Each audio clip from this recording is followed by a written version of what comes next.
going on, everybody? We got 3 dudes, 1 cup in the motherfucking his house. We are going to do this, and we're going to start doing this podcast. Just talk about dude shit and all the shit in the world that either pisses us off, makes us happy, and or horny. How's everybody doing tonight? I'm good, man. Yourself? I'm not doing too shabby. I'm doing something after that intro. Right? Right? He's about to beat his limp dick against a brick wall real quick.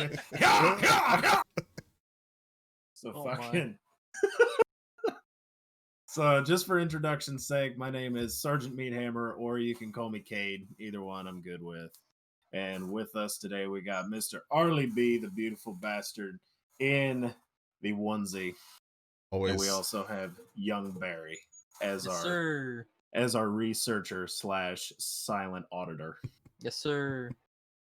I can see it. I'm just here so I won't get fined. Barry, look that up for us. Look that up. Yeah. Just like I'm waiting for it to happen. It's just like, Barry, can you go ahead and look up? Like I'm just waiting to hear. I'm waiting for the moment. I'm waiting for my moment. Right? I'm my so story arc excited to start shooting off. God, I'm so excited for it. So, Mr. Arlie, tell us a little bit about yourself. Arlie B, or you can call me Jesse. Reside down in Houston now. Moved back down here. I don't know. Oh my gosh, it's been a year now from Seattle.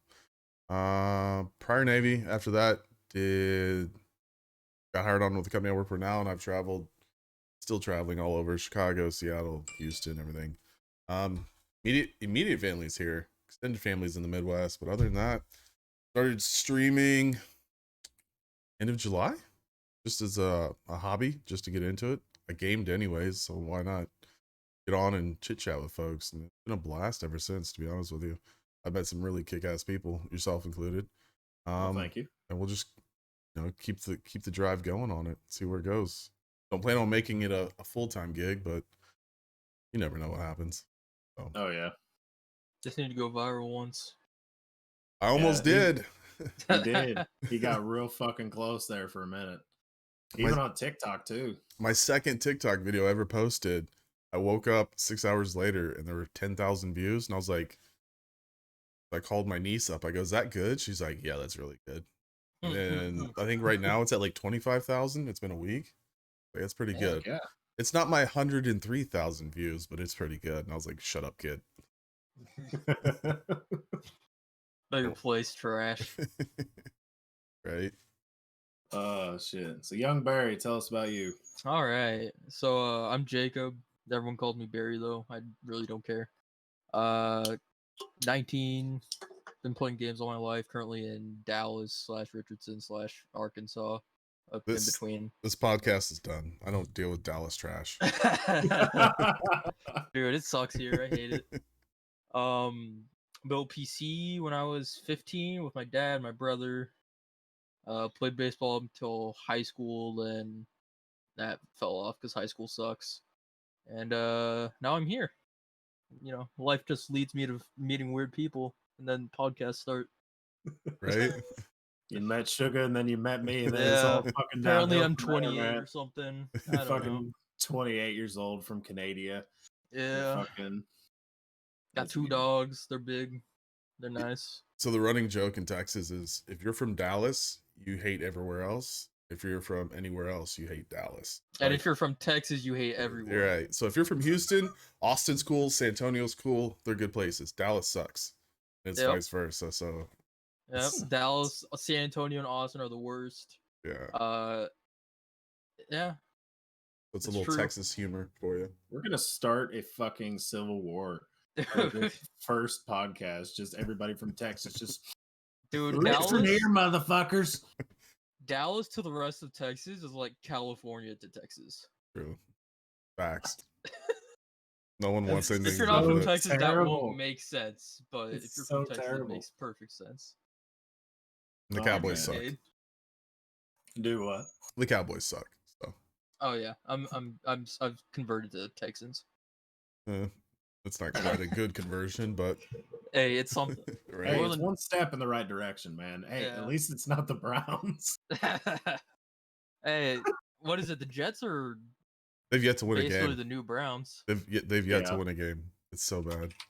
That's fucking surprising coming out of the Jets. Like, I don't even really follow NFL that much. Like, and me hearing the Jets not having a win, fucking mind-boggling to me. I agree. They're 0-11 right now. Oh my So god. bad. He's already researching. He's on top of it. What do you mean? I totally knew that off the top of my head. I fucking love it. I like the energy. I love it. All right. Well, so a little bit about me. My name's Cade, obviously. So I'm from Northern Ohio, just south of Cleveland. Ended up moving to Indiana in 2009. We were living in northern up towards Kokomo. And now we're living down here in southern Indiana. I'm basically married. Have two wonderful kids that drive me up the wall, but I love them anyway. A little history about me. I've been shot. So that's a fun icebreaker. Yeah, I'll tell you about that one in a bit.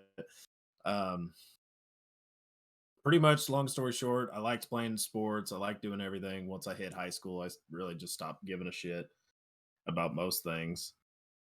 Have had the twists, up and downs. Started Twitch streaming earlier this year, probably close to June, just to try to get into it because I was a stay-at-home dad for a while because the job that I had ended up getting shut down.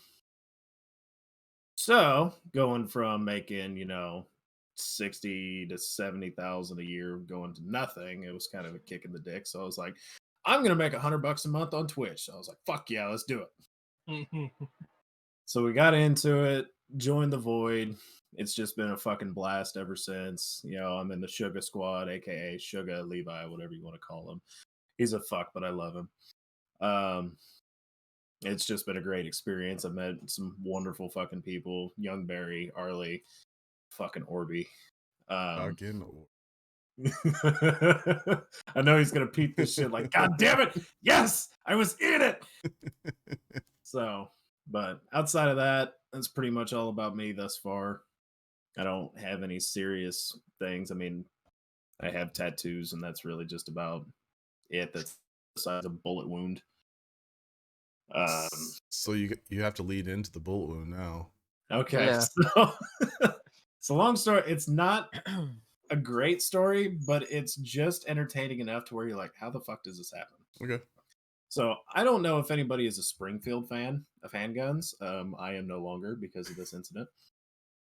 So a buddy of mine, me and two other buddies, we were sitting. This is what we had to do in rural Indiana.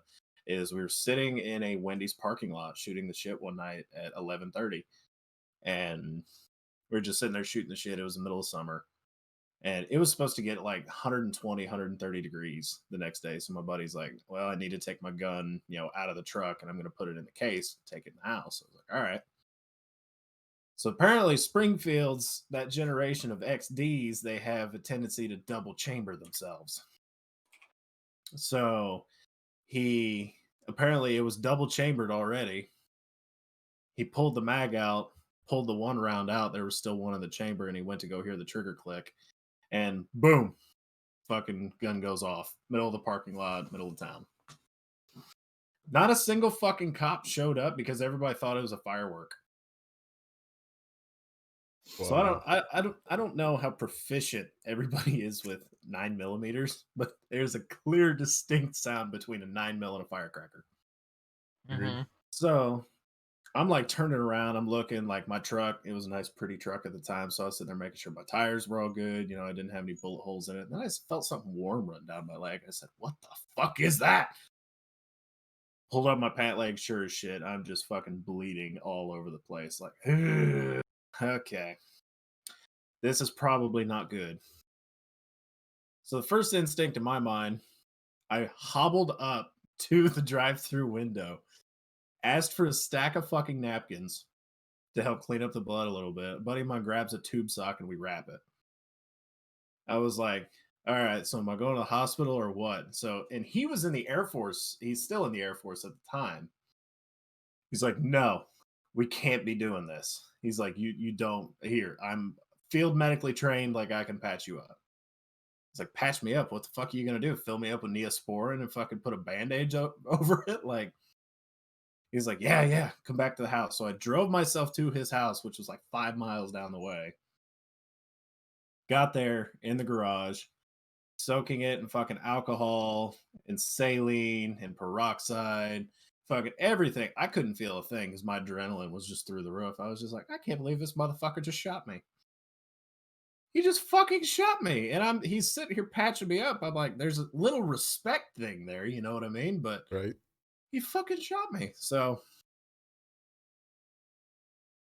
we ended up getting it. I had rubber gloves on. I was cleaning it out and everything. He filled it full of fucking Neosporin and then we wrapped it. And then, it was fine. I went to work the next day. Everything was fine.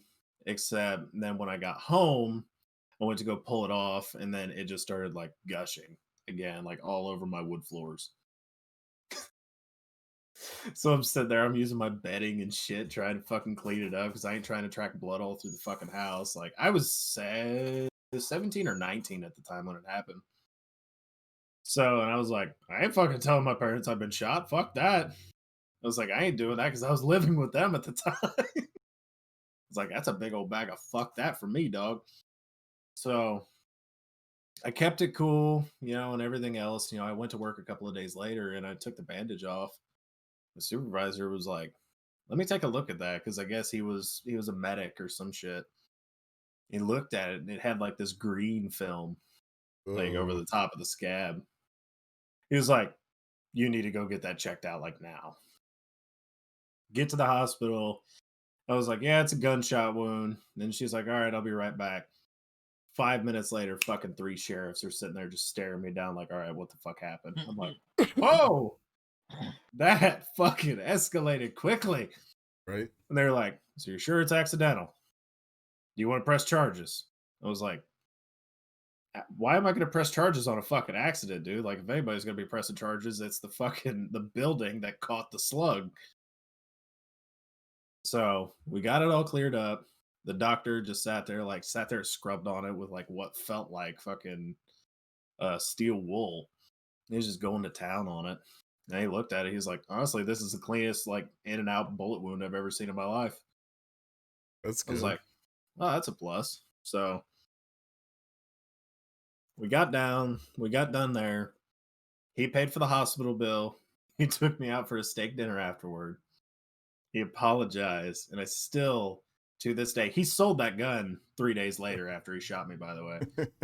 Like, he, etched my name into the slide Right. and sold it. He was like, whoever's getting this is getting that curse from here on out. Like, I'm not keeping that bad juju. So that was pretty much the end of that. I mean, he paid for the hospital bill. He paid for a dinner. I mean, he's still one of my closest friends to this day. I still give him shit for it. So it's going to be one of those things at his wedding that I'm going to give him shit for. Even though this motherfucker shot me, I'm glad he's happy, But yeah, outside of that, that's pretty much the whole story. But what gets a lot of people is like, you got shot in a Wendy's parking lot? In a Wendy's parking lot, nobody called the cops. I was like, no. I was like, that shit don't happen on a regular basis. No cops showed up, no nothing. Agreed.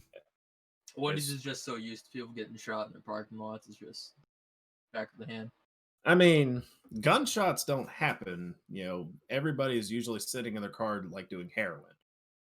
So everybody's like not. And plus, all the dipshit kids in high school, they're throwing like fucking mortars and shit out the window. It's a regular thing down here. Fucking idiots. Anyway. But yeah, that's a little bit about my leg. I think the thing that's baffling for me is walking around on it for, what'd you say, 2 days? A day? Like, no, I was walking around on it like the following day. Like, I think I went to bed at 3 and I had to be at work at 8 a.m.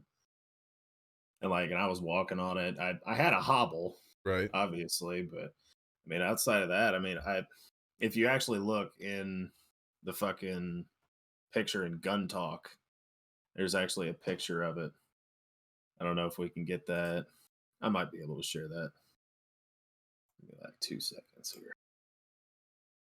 Share my screen. Do that. Go live. Uh-oh. Gun talk. Mess us up.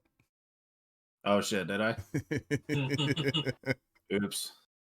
Yeah, I don't know if you guys can see that or not, but that was about 2 weeks after. Yes. So there we go. Insane. So yeah, that was an entertaining time. And shockingly enough, neither one of my parents found out until 3 months ago. How'd that go? Wow.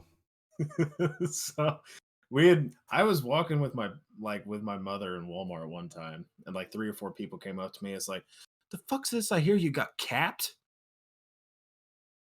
You know how small town bullshit Right. goes. Like Yeah. everybody fucking heard about it. It's like, nah, dude. I just fucking, it was a skid at work. It just fucking snapped, and whatever. But a buddy of mine, God love him, but he does not know how to shut his fucking mouth. Me and my mother again were in Rule King at the time when we ran into him. And then he looks at my mom dead in the face. He's like, "What? What's the matter? You ain't never heard your son got shot before?" And I'm just like, "Fuck." So I'm It's sitting there, hilarious. and my mother just looks at me, just like she just about beat the shit out of me right there. She wouldn't make eye contact with me for 2 days. She's like, "Why would you keep that from me?" I was like, "Look, we had grandparents dying. Everybody was getting surgery that year. I mean, fucking Christ, like it was a terrible year that year." I was like, "Do you really think I wanted you to find out that I got shot?"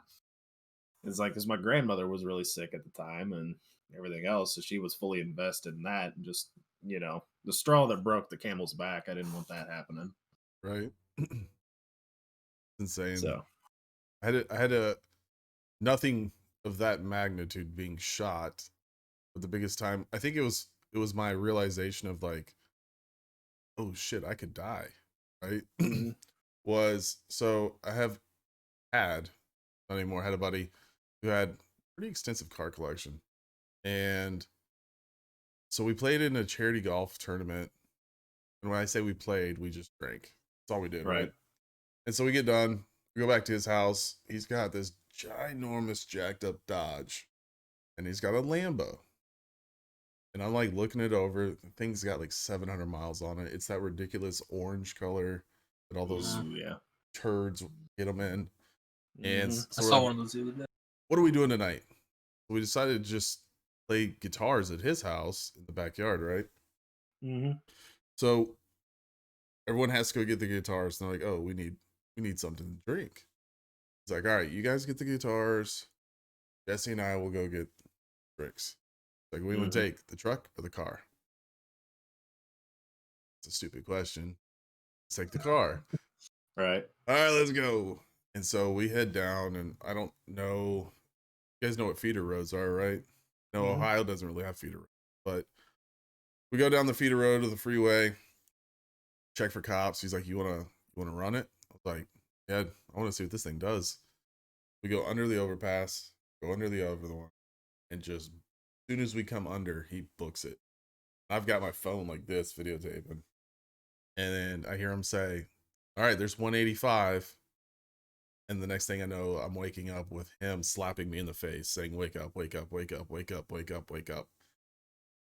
I remember the back of the car, kind of the feeling of like it coming up. Yeah. We got too much air. We got close to the guardrail. Air got underneath and it kind of did one of these numbers. Spun Ooh. out, hit a Suburban. Suburban flipped on its top, and we darted off into the woods. He was fine. Where we hit the Suburban was on the passenger side, my side, Right. underneath the Suburban, so it knocked me out. And it was like in that moment, I'm like, one, that was the first time I've ever been knocked out. That whole realization. And then I remember like calling my dad, like, hey, I was in an accident, not realizing who I was calling and like Mhm. the stress that put him through. So ever since then, there's been like things that have happened. I'm like, yeah, I'm not telling my parents. Granted, I'm older, Right. but I'm still not telling them. There's things that they'll never know. Right. Baffles me But that they didn't find out that you were hobbling around. That's badass of a well, story. and they did figure out that I was hobbling around, but I told them like a forklift backed over a skid, and the Gotcha. skid like fucking skewered me. So that was kind of the story I was running with there for a while. And I joked around with my buddies and everything else, saying like I took an arrow to the knee. like whatever, just like jokingly. But that was a story that I had went through, and it stuck for a while. I'm sure they were hesitant, but I wasn't telling them anything else. They were just like, "All right, this is what he's telling us." But yeah, Jeez. getting into that big of a car wreck though, that's insane. I've never been in that any car wreck that bad. That was the worst one I've ever been in. And the what was it? 6 people were in the Suburban. One person had a broken arm. Other than that, it was just like superficial scrapes and bruises. Right. I had a gouge in my head that I had to get stapled. Other than that, everyone walked away. Now the end Fuck. result of it went south fast because like I mean it's my buddy, right? Right. And insurance is calling, wanting you to sign like release of liability, saying you're not gonna sue. I'm like, I'm not gonna sue anybody, but you're gonna pay for my bills, right? Right. So that started tensions, and I was like, dude, that's business. I'm not suing you. Nothing you did. Well, let me rephrase that. It is something you did, but it's not like I'm taking anything personally from you. The insurance company. Right. So, but yeah. So ever since then, I just kind of, put it on 65 and just cruise. I don't back around that much. I don't blame you. I think the fastest that I think I've ever been on any type of vehicle was on a buddy of mine, which mind you, I had never ridden a motorcycle before at the time, and I was 19. I was wanting to get one because like crotch rockets were really big. He was like fast, fast, fast. I was like, all right, Right. fuck it, let's do it. So I did a lap around the parking lot real quick and whatever. So he told me, he was like, hey, take it for a spin up the highway. I was like, bad fucking idea, bucko, but all right. Fucking, I had a helmet on, I had my chest plate and fucking everything else, had my gloves. I was wearing shorts, which was a stupid thing. I didn't get burned. And flip flops, maybe? No. No, not flip flop. I think actually it was worse. It was Crocs. I didn't have the 4-wheel drive engaged on the back of it either. So, but we were, I was getting ready to pull off, and he said, "Look, keep it under 100." So in my mind, at 19, says, "Fuck you! I'm gonna do what I want." Right. Opened it up on 37. I'm not going to disclose what area, but on 37 at an undisclosed location, Hmm. 165. I topped that. It was a Yamaha R6, which it wasn't even titled in his fucking name at the time because he had bought it from somebody who didn't have the title from the previous guy that didn't have the title, so he never plated it and he never put plates on it. And every time a cop would try to pull him over, he just fucking Dark. he was gone, so he wasn't worried about it. So it was like, yeah, it was 3 o'clock in the morning, 165. Came back, dude. I'm just sitting there. I'm fucking shaking. Like, I'm just like, I don't see how the fuck I just did that. And I drove the speed limit for like 6 months after that, just because of the fact I was sitting there thinking in my mind, it's like, if I smoke a deer right now, I'm dead. Like, I'm 100%. fucking Dundee. Yep. True Like, and story. that whole image in my head just like kept going back and back. And I like going fast. I like having vehicles that can maneuver. Like a buddy of mine, God love him. He just got a new 370Z. Or it wasn't new, but it was new to him. It had like 30,000 miles on it or whatever. So he pulls up to our little hangout spot or whatever. Like he's trying to like talk it up. He's like, yeah, I've had it up to about 100, shit, so on. I was like, shit, let's take a ride. He's like, oh, I'm driving. I said, no, you're not. I was like, I don't fucking trust you. Give me the keys. So we took the keys, and there's a back road that used to go up to my parents' house at the time. Lots of curves, fucking ups and downs, and everything else. I knew it like the back of my hand. I took him through there at about $1.30 at 2 in the morning, and I was having the ass end slide out because I knew where all the gravel was sitting, and he was sitting there like fucking, like just going stupid, like he didn't know what was going on. He was like, "Oh my god, I'm gonna fucking die!" And then I took a fucking like 120-degree turn going like 90, and he thought he was over. And then we got back to our little hangout spot. I got out and I was like, yeah, it handles pretty good. And I threw him the keys. I was like, all right, I'll see you later. And he's still sitting in the passenger seat, like, what the fuck just happened? That's awesome. It's like, and I haven't heard from him since, mind you. Like, I don't think he trusts me driving anymore, which he should, because I Right. knew the area. But yeah, he was not happy that I did that in his brand new to him car. Yeah, I can see why. I mean, you're gonna spout off you're going triple digits in a 370, man. I want to try it. It's true. Little did he realize I played with driving simulators a little bit more than I probably should have as a kid, but so You want to go I like fast? oh yeah. Gran Turismo was my shit. Right. Then when GTA came out, it was terrible. I just fucking everywhere. And I used to have a big jacked up red truck that I used to do that type of shit with. Like I'd be driving 80 or 90. This thing was lifted 8 inches, had 37-inch tires and everything else. Had it re-geared so that way I could actually like kick the tires out from behind me. I was doing 80 up the highway. I was getting pissed off because everybody was driving 50 in the left lane. Then you got 8 cars sitting, not moving. So I was like, fuck this. I took the median a few times, take the fucking shoulder. You know, everybody's sitting there honking, calling the cops on me and shit. I got pulled over fucking probably once a day for the first 6 months I owned that thing. I got to know the cops really well. That's good. That's good. One of which towards Indianapolis, I actually got Christmas cards from. That's how bad it was. Jeez. Oh, he was a good guy because I would always go up to truck shows up there, and I'd always take it up there, and he'd follow me. He liked the truck, but he didn't like how I was driving. He pulled me over 6 times in a 3-day period, and I looked at him. I said, "This is either harassment or you just really like talking to me, and you're fucking bored."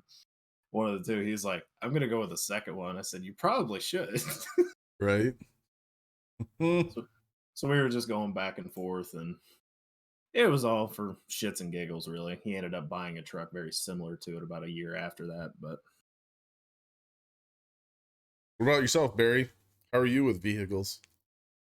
I'm very new, honestly. So, my high school that I went, I'm only 19. So my high school is, so if we like go out my front door, take a right, about 2 houses down, it's like I don't remember what it's called, but it's a left turn, but it's not like to the right. You'd see it's a left turn, or you're going straight through the houses. Right. It's almost like a cul-de-sac, kind of. okay. So you take a left on the road. I almost said its name. And you take the right, and there's the major intersection, and then across that intersection is my high school. So it's like Okay. it's like a 1-minute jog to my high school from my house. So I didn't feel the need to get my license when I turned 16. Okay. So I just didn't, and just chilled and saved my money and all that. Took a gap year out of college or out of high school, and then my parents like, if you're not going to take a class, at least get your learner's permit or something. So I'm still on my permit because right after my grace period, where you have to have like the minimum time with your permit to take the test, Right. COVID happened, and I'm like, I'm not trusting the DMV of all people to disinfect their cars. So I'm just waiting for COVID to let up. But I've been on the highway like once, just because it terrifies me. Because dude, people in Dallas suck at driving. Oh god. Like It's true. so growing up, my dad's really quiet, but like he gets like mini road rage where he doesn't like lash out. He just calls people names. So growing up, I'd always just be chilling in the passenger seat and just hear my dad go like "dickweed," and I'm like, what's happening? He's like, oh, that guy just drives really bad, and I'm like, oh, okay. So that I grew up just hearing my dad talking about bad drivers. So thinking about going on the highway with a bunch of people who may or may not be on their phone, may or may not be high on some messed up Dallas drug that no one knows about yet. Right. Just kind of worried me. So I've been on the highway once, and of course, my dad's like the worst person to drive with because he doesn't care about like he's just like, just do this, it's fine, just do this. So dumb kid learning how to drive doesn't want to take a right on a major intersection even though it's red. I'm like, Dad, there's cars coming. He's like, no, just you can make it, just do it. I'm like, no, Dad, there's cars coming. He's like, just do it. That's the fucking driving teacher I needed. That was the one I needed. So we're coming back from Razoo's, which is a Cajun place here, and of course he's like, "Hey Jacob, how about you drive back?" And I'm like, "No, I'm good." He's like, "Nah, you can drive back." He's like, "I had a beer, you have to drive me," and I'm like, "Okay." So we driving, and I'm like, "I don't have to get on the highway, right?" He's like, "Nah, you're good. Just go this way, go this way." Of course, I take a wrong turn, which ends up getting us either like on the highway or I need to cut across like 4 lanes to not get hit to not take the highway. Right. So he's like, just get on the highway. Don't be a baby. You're fine. So I'm like, all right, fine. Get on the highway. And my first ever experience on the highway, it's like I'm in an SUV. I'm in a Sequoia. Okay. And there's this small, super old Mustang that I can barely see out of my blind spot. I'm like, is he letting me in? What's happening? What's happening? My dad's like, just go. So I rev it up to like 70 and get off the off ramp and get on the highway. I'm like, why are you taking me on the highway? He's like, you're fine. You're like, And ever since that day, I've avoided highways. I just picture you like this little old woman scared as shit to get on the highway. Like, Dude, ah! Dallas drivers are awful. Oh, Like you should see God. the kids in my parking lot at my high school. They're just like around the corner, just cutting through every space ever. Same. I'm like, there's a lane. Just use the lane. Fuck your lane, buddy. I got a median. It's been like a new thing that me personally don't understand, right? So I've got a niece that's coming close to the age of driving, and just having conversations with her, like, she doesn't even know she wants to get her driver's license. Like, why? I'm like, what do you mean why? Like, even like in your instance where basically your school's real close, like my school is close too, but I'm getting that driver's license because I'm getting out of here. Like, hey, what are you doing? I'm leaving this house. I can tell you that. I don't know where I'm going or what I'm doing, but I ain't staying here today. It's just a different, and that's more often happening now than what you realize. But also, I think that also, at least in Texas, there's so many rules now. Like, when she gets her driver's license, she can't have anyone in the car that's not family until she's like 18 or something stupid, and she can't drive after 7 o'clock at night. And I'm like, yeah, when you put all those restrictions on it, it just doesn't make it appeasing anymore. Like, what's the point? Yeah, it's like, what's the point of risking it if there's no reward? What's the point of getting on the highway when? Well, yeah, why get on the highway when there's back roads? Right. Well, and I think another big thing that's going on nowadays is like everybody, like nobody's trying to escape. Like everybody's escape is like with these little fucking things. Right. So I feel like that's probably part of the issue, that everybody, like, they're not trying to go anywhere. They're not trying to leave. They just want to fucking hang out. Which, I mean, I don't blame them, because, I mean, for fuck's sake, we got computers in our hands and everything else. But you can do everything that you can, like, from your house. And most people nowadays are like, I don't give a shit if you move out, you know, period. You know, you could be here till you're 30, 35, 40 years old. You know, my dad's rule is like, you can stay here, but you're working or going to school, one of the two, and I ain't paying for your shit, so you're going to do both. Same. Yep. So I worked, you know, and I moved out when I was 20, came back for 3 months, and then now I have my own house again. But I mean, really think the biggest thing is a lot of people are terrified to go outside anymore. Like, as redundant as that sounds, is like everybody's afraid to leave.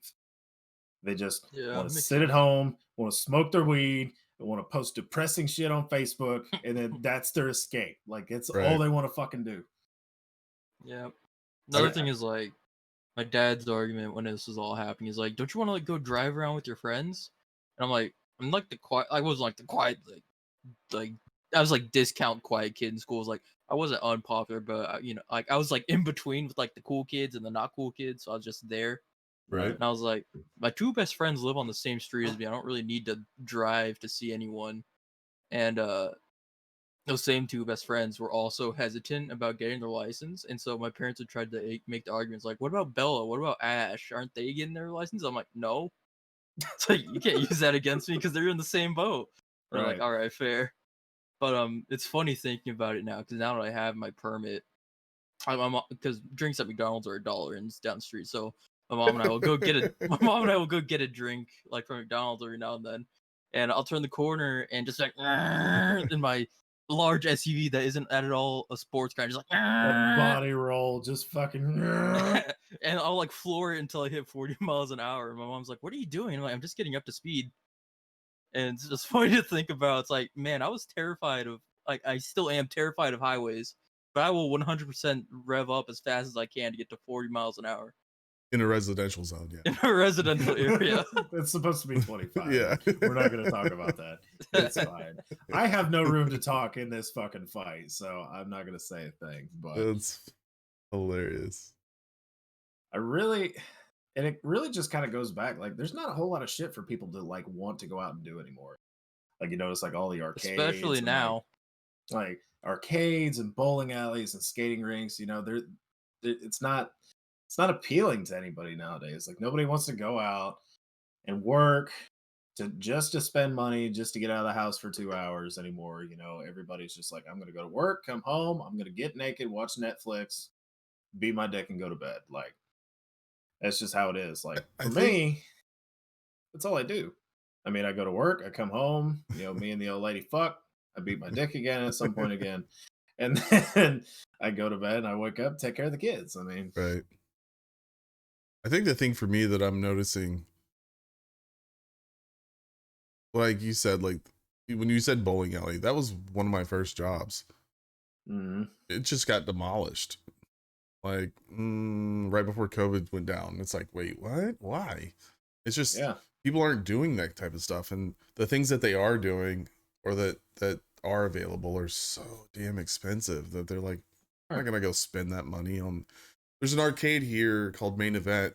You can't walk out of there with spending less than $150. By the time you do dinner, arcade games, each arcade game's $1, right? Yeah. It's like, yeah, I'll just keep that $150 and play arcades at the house. Right. I mean, what's Because the I mean, point? you could take that 150 and buy like probably 10 to 15 fucking games off of Steam, right? And be twice as entertained for 8 times the amount of time. Twice as comfortable. There's an arcade like simulator on Steam for $20 that I bought. And it's like it's like wait.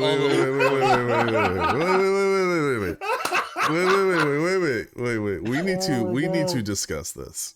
Do you realize what you just said? Arcade simulator. dude, you don't understand. Oh, I understand. No, I don't understand. So all right, so it's in early access, right? It's actually like in depth for a game, like an arcade simulator. But it's got like claw machines and like the coin pushers, and you can like drive around and like sell stuff off the street to make money to pay to play all the games. It's like surprisingly in depth. Okay. But I remember last time I just remembered like, man, arcades used to be so fun, and I don't know if y'all, Kate is just losing it. I'm mainly losing it over Arlie's response. What's just that confused next? dad look? Like, wait. There's a shoe tying simulator too. Like, just tie your damn shoes. It's they're typing it.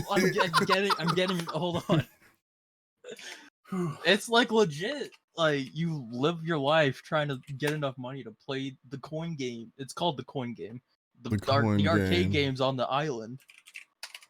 Oh, let me bring it up. The coin game is what it's called? Yeah, I got a link right here. Oh, no, we're good. I got this. All right. Oh my goodness. And honestly, it does not surprise me any, just because the fact is a lot of kids, you know, Barry included, they didn't really get to live the arcade lifestyle. Yeah, I kind of my come up was the end of the arcade era. Right. So like, my come up was the end of the arcade. Yours was they were all fucking shut down already. Nah. So I don't know, Arlie, have you heard of Adventure Landing? No, but it might just be like a Dallas thing, but it's like go-karts and there's like an arcade inside, and there's mini golf and all that. Yeah, so I would go there. Those types of establishments have been around for a long time. Just so you know. I heard they're still around. Like, you can still. I've heard stories. You can still go. No, it's an ancient relic. But yeah, so whenever I like find like a $20 bill or something, I'd ask my mom, it's like, hey, can you take Ash and I to to Adventureland or something. She's like, I don't know. Do you have money? I'm like, yeah, I found this $10 bill right here. Take us. She's like, all right. Here, I I'm found not- this in your purse. Take me. Hey, Mom, I found this in your wallet. You're not using it, are you? I was planning on, But yeah, so I was just like reminiscing one day, about how Ash and I, who's my best friend, we would just go to Adventureland, and I was like, I wonder if there's any games like this. And so I looked it up on Steam, just arcade games, and there's this whole ass simulator. You're on an island, and there's just every like old school arcade game is just there, and you can just play them. I spent like 7 hours on it, but like you just spawn on an island and then you just like look up, look around. This should be VR, by the way. it probably will be. It looks You like just- it could be. Like it's kind of got me curious. I'll look at it here in a little bit. Yeah, but it's like you got claw machine, you got coin pushers, all the new stuff. There's even like go-karts in it. So I'm I guess the question I have is, so it looks like you actually collect tickets, like in a real arcade. Yeah. Do they like send you a little stuffed toy in the mail No. with all your tickets? No, it's That'd all be just pretty cool if they in-game. They're did. not getting my money if that's the case. Fuck that. I want a plushie of something that is covered in pizza grease. Like, Dude, there's apps. Well, not apps. There's like like companies that'll do that. You can like it's like a thing on your phone, but it's like a stream of a Right. real arcade machine somewhere, and you can pay to play it, and if you win it, they'll ship it to you. Those are pretty cool. Wow. see, and like I'm understanding both sides here, and that's what's sad. Like I'm the in-betweener. Like I understand where Arlie is coming from just because of the fact he's like, just go to the fucking arcade, you fucking fetus. Like, come on now. And then Barry's like, dude, like, why would I leave? Why would I go spend fucking $500? Yeah, Just I'm to... not saying it's better than a real arcade. I'm just saying, if someone has $20 but not $100 to go spend a main event or Dave and Right. Buster's. Right. you Dave know, and here's Buster's your- is even worse as far as dude, pricing. Dave and Oh, I Buster's. know. Don't get me it's wrong, it's a good time. It's expensive. They get you drunk and take advantage of you with fucking Super Mhm. Mario Land. Mm-hmm. Especially as That a they kid do. with parents that don't want to see their kid be sad. It's like, oh, okay, here's more money out of your college savings account. It's like they're just saying, I worked 30 hours of overtime last week for this. You better fucking enjoy it. Yeah. Like, No, I do the same. My niece loves like those going to the arcades, and I always feel like they're feeding the gambling addiction with some of the games, especially like the Yeah. coin pushers, or they got the ones where you pay the dollar. It's a slot machine. That's what it is. You spend and you get 100 tickets, and I'm Yeah. like, you just spent $1 in like 0.2 seconds. Yeah, I can have Yeah, another you don't one. think Like, about it. yeah, like it's got to come from somewhere. Yeah, can I have Right. another Yeah. one? No, I mean, like I said, I could see it, but I didn't realize simulator existed. So, I don't know if it's like I'd call it a simulator, but like I don't know what else to call it. It's the closest thing you can get to real arcade machines, All right, except I live without spending paradise. money. show and up on an all island the- with nothing but arcade games? Fuck yeah. Dude, all the Right? kids in this game are like little robots, like literal robots. They look like eggs, and jeez. it's an experience. That's all I can I- call it. Part of me wants to try it, but the other part of me doesn't want to support that nonsense. I mean, it's only $9. If you don't like it, what is it, like a 72-hour return policy on Steam? Be like, I don't It's, like this game. It's a 48-hour or 2 hours of Gameplay? gameplay. Yeah, Just don't get me plays it for started the on full Steam, 47 and a half hours. dude. Yeah, I don't like I it. I'm good. This I game hate sucks. to admit it. I hate to admit it. I've played so many games just exploiting Steam's refund policy. It's kind of Oh, ridiculous. you're one of those. Only on certain games. Only on certain games. I mean, like, Certain Stop. games is in like all of them that aren't worth a fuck, but you know. I mean, I usually I played through the old Black Ops 1 and 2 series by just refunding them immediately and then waiting a day for it to go through and then rebuying it again to play the campaign and then refunded it. Nice. I don't know whether to be proud or disappointed in you, really. I mean, That's a hustle. That is a hustle, man. It is. respect the hustle. You gotta respect the hustle. If anyone can afford it, it's Steam. Yeah, that ain't no shit. They make fucking stupid amounts of money. Yeah, And they made I don't know. I think another big problem is like all these simulators and shit are coming out nowadays. It's like people don't really have to leave their house to do anything.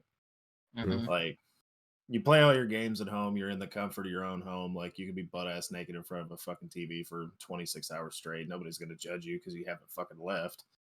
You know, maybe your friends or family, but I mean, fuck, they're doing the same shit. Hmm. So I don't know. I think it's really just everything's getting too expensive. And you know, I could go into the whole like minimum wage, like working job and fucking issue right there. Honestly, I just think things are getting too expensive, and everybody's just like, fuck that. I'll download the movie for free at home. Like, why True. would I want to go to the movies? Why would I want to do this? It's like, I mean, I understand the appeal for it, but it's fun to go sometimes. But Yeah, no, especially during COVID, you can't really go outside to do anything. It's not go to a drive-through for a patty melt from Whataburger or something. well, and I think even games like things just like Pokemon Go. Like I have Pokemon Go on my phone currently. And I actually get out and I take walks and everything else. And it's fun because my old lady does it, my oldest son does it. You know, we all have just kind of a good time with it. And Pokemon, it kind of hit a soft spot in my heart when I was younger because I grew up with it. So it's like it gets us out of the house. You know, you can go do shit.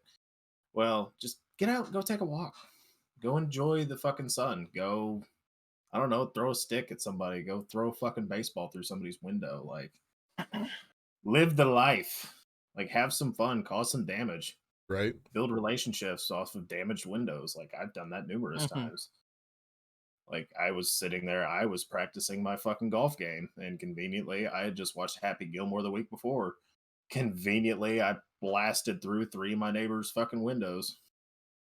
I was Nice. like, I'll work them off. Can't pay for them, but I'll work them off. So that's what I did. But, you know, a lot of people, they're just like, yeah, fuck that. I'll just sit at home. So I don't blame them. Fair. The only problem with I don't sitting at know. home is there's a lot of alcohol taken in. I mean, I yeah. wouldn't say it's a problem. I mean, I definitely wouldn't say is a problem. Drinks his beer nonchalantly. I definitely wouldn't say it's a problem because it's a hell of a lot cheaper to drink at home than at a bar. Oh, 100%. Like you go to a bar, you order a beer, you're spending $3 to $5 depending on the beer.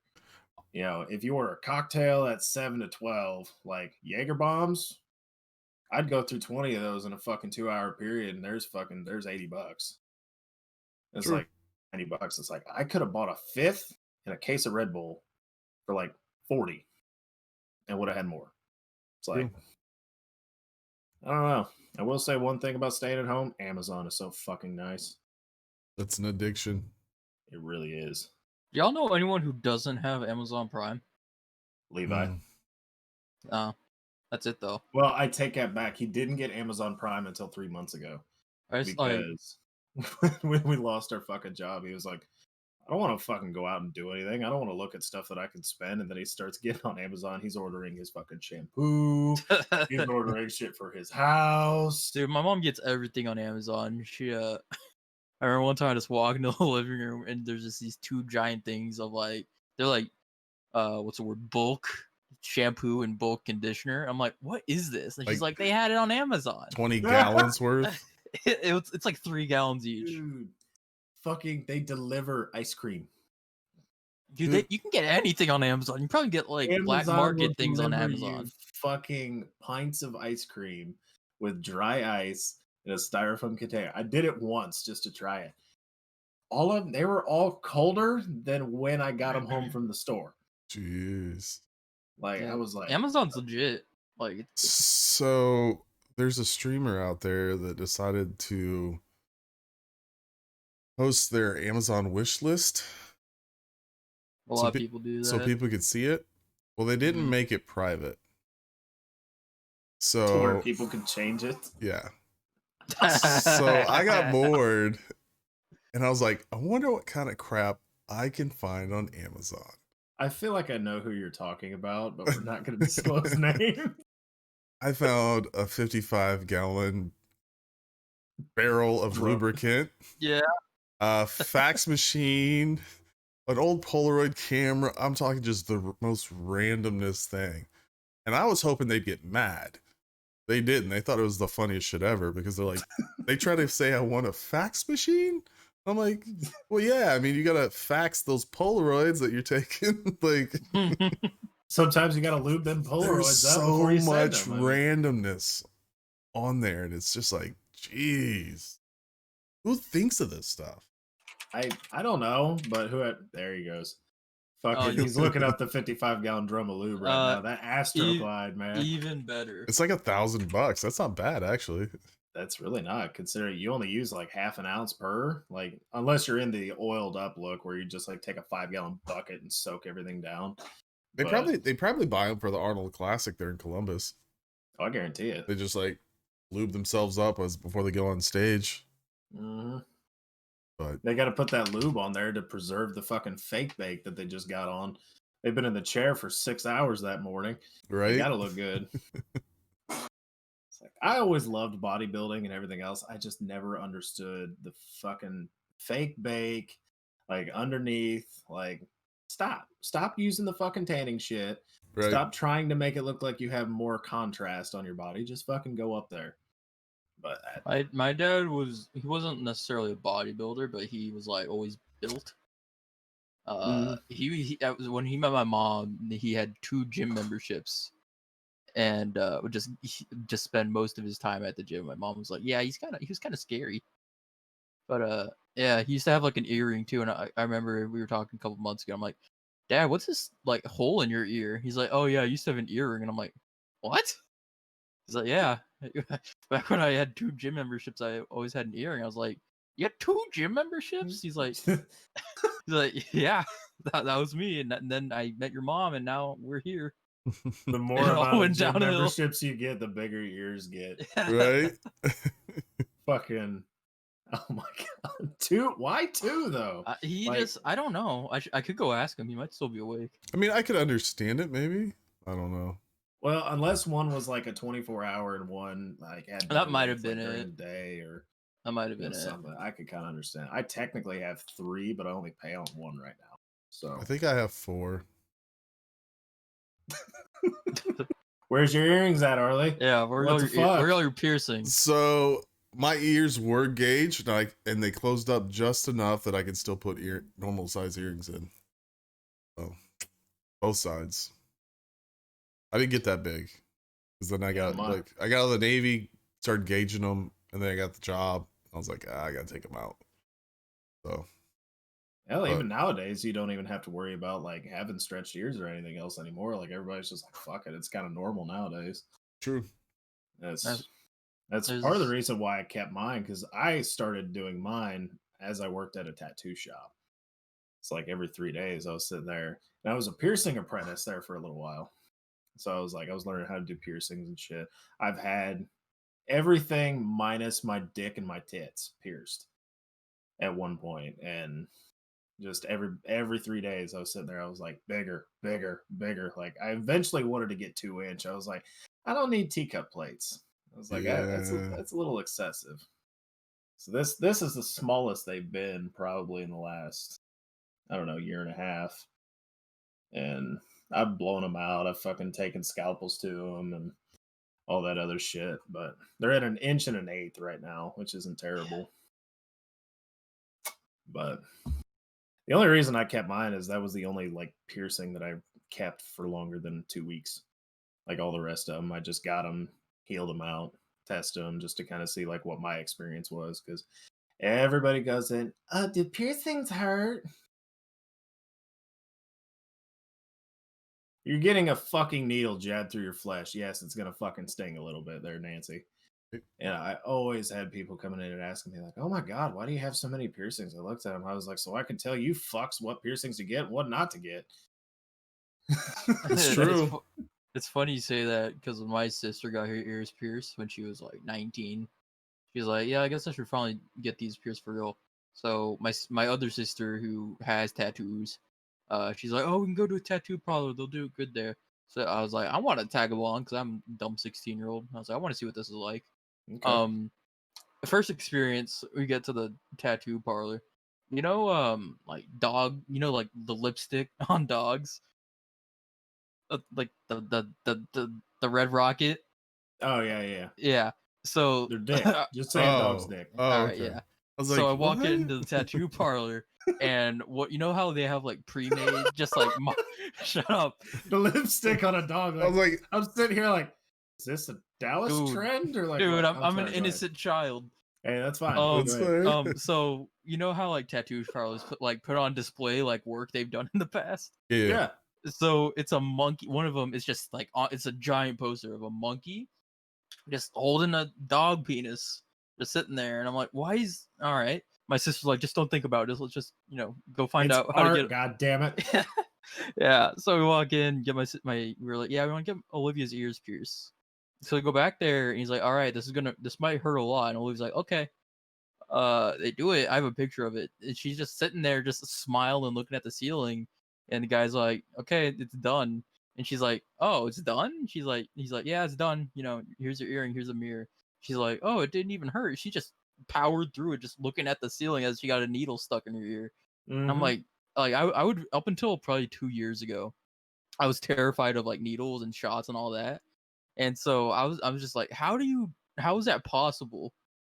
She's just sitting there, needle getting put through her ear, and just not freaking out. I was, I don't know. I think it's different for everyone. Like me, I've Mhm. got tattoos. I have Mhm. no problems with a tattoo machine.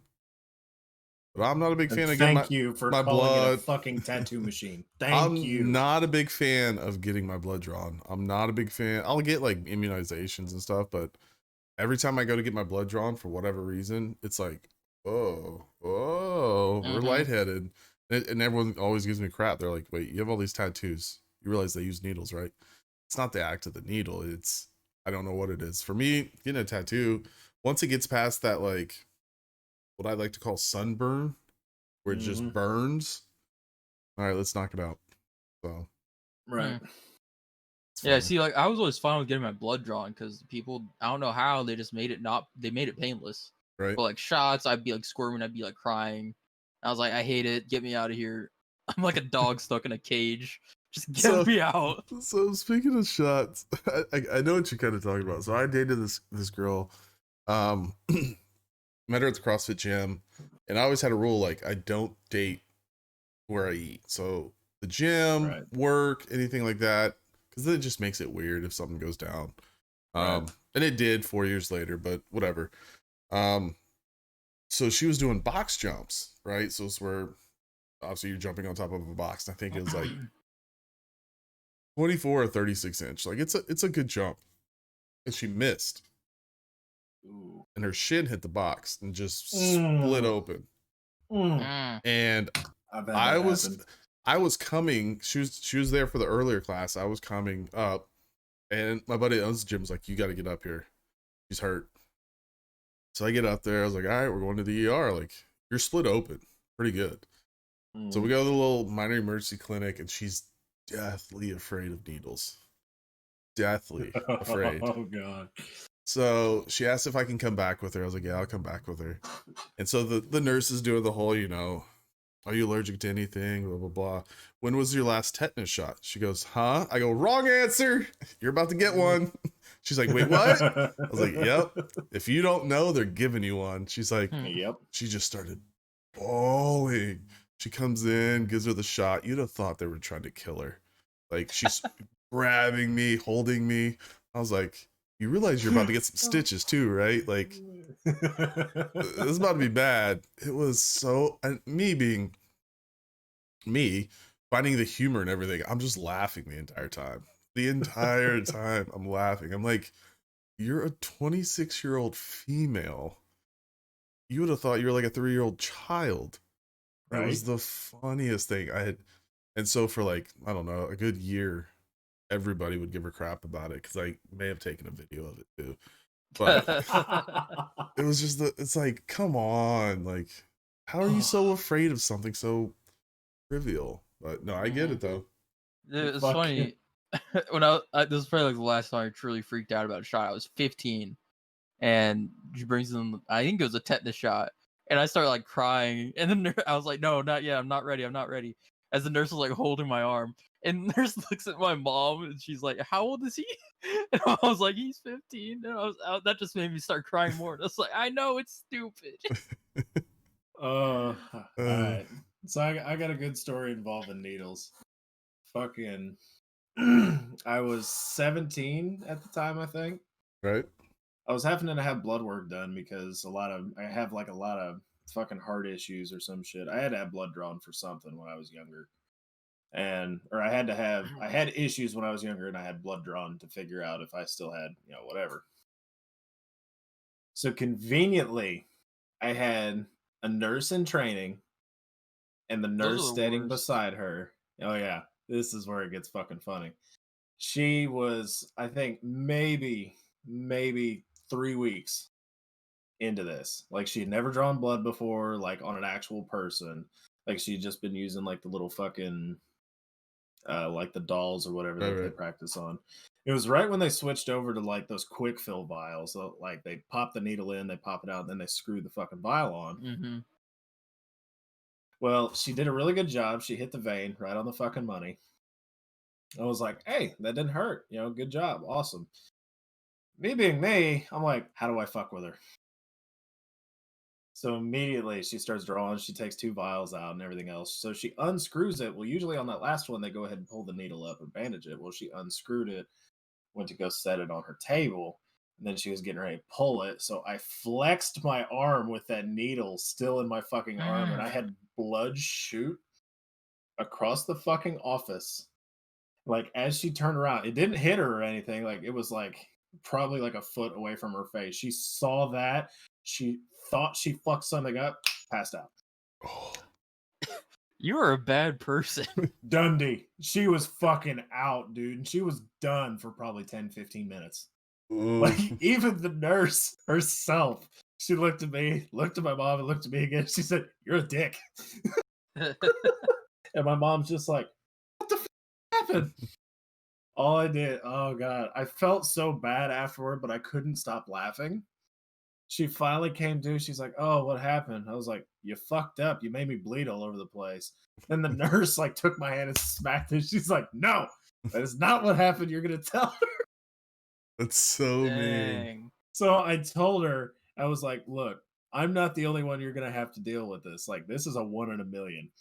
But just in case," I was like, "you're gonna have these fuck ups." And I said, "You don't do blood well, do you?" And she said, "No, not really. I'm trying to get used to it." I said, "Well, you better get used to it." I got up and I walked out. You're in the wrong field. I sent her a fruit basket because she was working there for like the next like 2 years or so. I sent her a fruit basket like the following week. And fucking, I left my phone. She was kind of cute. I left my phone number on there. I was like, "Hey, if you want to get a hold of me for whatever, here's my number or whatever." She was obviously like 23, 24. I was 17. I was like, "I'm going to get my dick sucked." Not after that experience. No, I never heard from her again. Oh, it was terrible. Oh, but like when it comes to piercings and tattoos, like I have no problem with either one. My nose, I hate getting pierced. I cannot stand getting my nose pierced just because of the sole fact. It's a pain in the ass. Makes your eyes water up. You don't know what the fuck's going on. You're disoriented. Words. Disoriented. There we go. That's one of my pet peeves is when people say disoriented. That's a pet. Did I? Yeah, that's dude, so Did I random. strike a nerve? I'm just like, go back to school, you monkey. Fuck. Okay, yeah, you're probably right. I probably need to. I'll be real with you. I probably do, but like it just fucks me up for some reason. And it's only my nose. Like everything else, like eyebrows and cheek implants and like everything else, which like the subdermal implants, like that little plate. I guess you have like a little tummy vexed fucking stone. Like I had that, had all of my ears done. I'm not doing my nipples just because of the sole fact I don't want to punch anybody. It's the first time somebody scoops my tit after I get my fucking nipples pierced. They're done. Like I'm just fucking over them. And the old lady doesn't want me to get my dick pierced, so that's why that's not done. So why would you want that? Dude, it is a G-spot slapper. While you guys talk about this, I'm gonna grab another beer. Keep going. All right. So it honestly, it just goes in there and it just fucking goes to town. And honestly, it's more for her pleasure than it is like mine. But after so long, like you get used to dealing with it. Like you got to relearn how to pee after you get it done. So like a lot of guys, they'll just leave it in and then they just like piss all over the place while you take the ring out and you kind of like turn your dick to the side. No, I couldn't. Just Like the thought. The like thought. it's really not as bad as you think. Like it's a 50-50 shot. You're either going to be in searing pain or you're going to ejaculate, one of the two. Like that's what I keep hearing about it. And that's the experiences that people have told me about. So I'm just like, okay, why not? Pierce my dick, whatever. But I'm also into like the weird implants, and I like seeing people who take like scalpels to their ears and like cut holes in them, and I'm into that other shit. I don't do it myself personally, but I like seeing people who do. Mm-hmm. But yeah, I mean, I've always been into the piercings and tattoos for the longest time. I mean, the worst tattoo that I think I have is in my armpits. So I don't have a whole lot. Like I got my lower half. It's really just about it. I got like a couple on this hand. I got the one on my ankle, which was a mom tattoo. That's how I broke the ice. I was like, I'm gonna get a mom tattoo. So every tattoo I get from here on out, it kind of cancels it out, whatever. Mm-hmm. As I have a big old Baphomet on the inside of my arm, but but yeah, I ended up getting my armpits tattooed as I lost a bet, and then that's how that transpired. So I have Rick Sanchez and Morty in my fucking armpits. Like That's a degenerate of a tattoo. It really is, but I'm really excited. I kind of want to get them filled in, like fucking color and everything else. Oh, they're just like outlines? Yeah, they're just like simple fucking outlines. Like they looked a lot better at one point, but the worst part about it is I could not wear deodorant for 2 weeks after I got them. So like I'm probably just gonna have to take this fucking thing off, but this stream is going in a very different direction. Fuck it. He's getting nude. Hey. Oh. But yeah, I got Morty. And then I got Rick and Morty. I lost a bet. I don't know if I could do that, bro. Y'all keep going. I'm gonna go to the bathroom. That had to have not felt good. The worst pain I think I've ever felt. Be 100% real with you. Yeah, there's certain spots that just don't feel good. Yeah, and the armpits, I lost a bet. And I was like, I really don't want to put Rick and Morty like somewhere visible. Like I was like, back of my kneecaps, maybe. And he's like, dude, do your fucking armpits. I was like, all right, whatever. So did my armpits, and that's how that went. Jeez. So, but yeah, this lower half, and then I was at the tattoo shop today. I got scheduled 3 weeks in a row in February. I'm gonna try to get the rest of the sleeve knocked out by the end of March. I started mine in 2004, like a koi fish here. Mm-hmm. And with the goal of getting full sleeves. Well, life happens, things happen. So I had a koi fish for the longest time. That's it. And then an outline of a dragon. And then it wasn't until 2014, 2015. I got a buddy that he owns a shop here. It's actually probably one of the best shops in the area. I left the job I'm at now. I'm at like a desk job where I'm wearing like button-up shirts and slacks every day. Right. And I'm like, well, I got a normal job. I got time now. Mm-hmm. Shoot up there. I'm like, all right, that's what I want. Let's do this, this, and this. We talk it out. He's like, okay, just like normal. We can do this day, and spanning it out over like 3 or 4 months. Right. No, I don't want to do 3 or 4 months. I need it done now. Why? I'm like, because if I don't start it, I'm going to be in the same boat, right? Something's going to happen. It's not going to get done. You're going to move on or something, right? Well, tell you what, let me make a few phone calls. So he called some of the people he had scheduled and moved them out. He did 6 days straight to get both arms done. And I was walking around on like the 5th day like this. so swollen. Everything was swollen. I was Red, miserable. fucking- And he's like, because what we did is we did outline, color. Because he said, like, I gotta get all of it done before it swells up too much. Right. And by that 6th day, we were using the lidocaine soap, kind of help Yeah. with some of the pain. But still, I looked at him and I go, I love you, ma'am, but I don't want to see you for another year. So catch you later. It was, but it's Right. done. That's the main thing, right? And it actually, it's not fully done. There's a few open spots, like right here that I got to do, but for the most part, Mhm. I'm pretty much done. I think. I don't know. I say that once you get one, it just transpires into it a just lot. keeps going. Because I always told myself above the waist only. I'm not a huge leg tattoo person. I've Mhm. seen some amazing ones. That's just not my thing. Right. But when you run out of canvas, You kind of got to go south. right? So we'll see. How many tattoos think- you got, Barry? Oh, none. What? I already had Yeah. like 3 by the time I was your age. Dude, I'm a good kid. I don't really. I was a good kid too. That's fucked up. Are you saying they're just for degens? You fuck? Come That's on. fucked up, man. I mean, like, first I need to like lose a couple pounds so that they'll actually look good. But I don't know. I Don't just lose pounds. Come on now. You can get tattooed at any fucking weight. It's just gonna shrink, and it may Yeah, I contort a know. few things, but I don't know. It's like I don't want to just get a tattoo to have a tattoo. I want it to mean something, Right. and I just don't have anything like significant to get tattooed yet. Well, I probably shouldn't say that because there probably is something I just can't think of it right now. You know what you should do? What? get Rick and Morty in your armpits. I'll get Rick and Morty in my nostrils And or something. the day you get your driver's license, get it tattooed on your leg. Or an So on ramp. Get an on ramp. Get an on I ramp. can never Just say I don't bam. have my license if I get it tattooed. Right?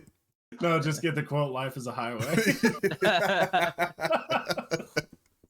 No, I think I have like a traumatic experience with tattoos because when my other sister that took the sister with tattoos, this was in our old house, like 7 streets down.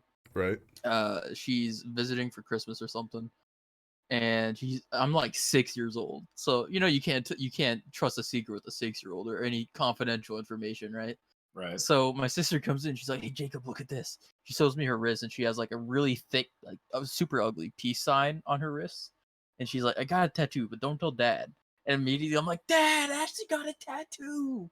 She's like, "Why would you tell him that?" And Of she's all like, places, why did she put it on her wrist? "I don't know," but she like yelled at me, and I started crying, and I was like, "Why would you tell? Why do you expect me to keep that a secret?" You would think if she wanted it in secret, it'd have been somewhere that isn't. Yeah, that's On what I was saying. I was like, display. "Why would like you put the it there?" collarbone, like on your Right. shoulder. I want to like- say that was my argument when she yelled at me. I was like, "Why is it there? They're gonna see it anyway." I'm a smart 6-year-old. But Snitches get stitches though. yeah. But I don't know. Barry had a broken jaw after that. Barry didn't make it home last night.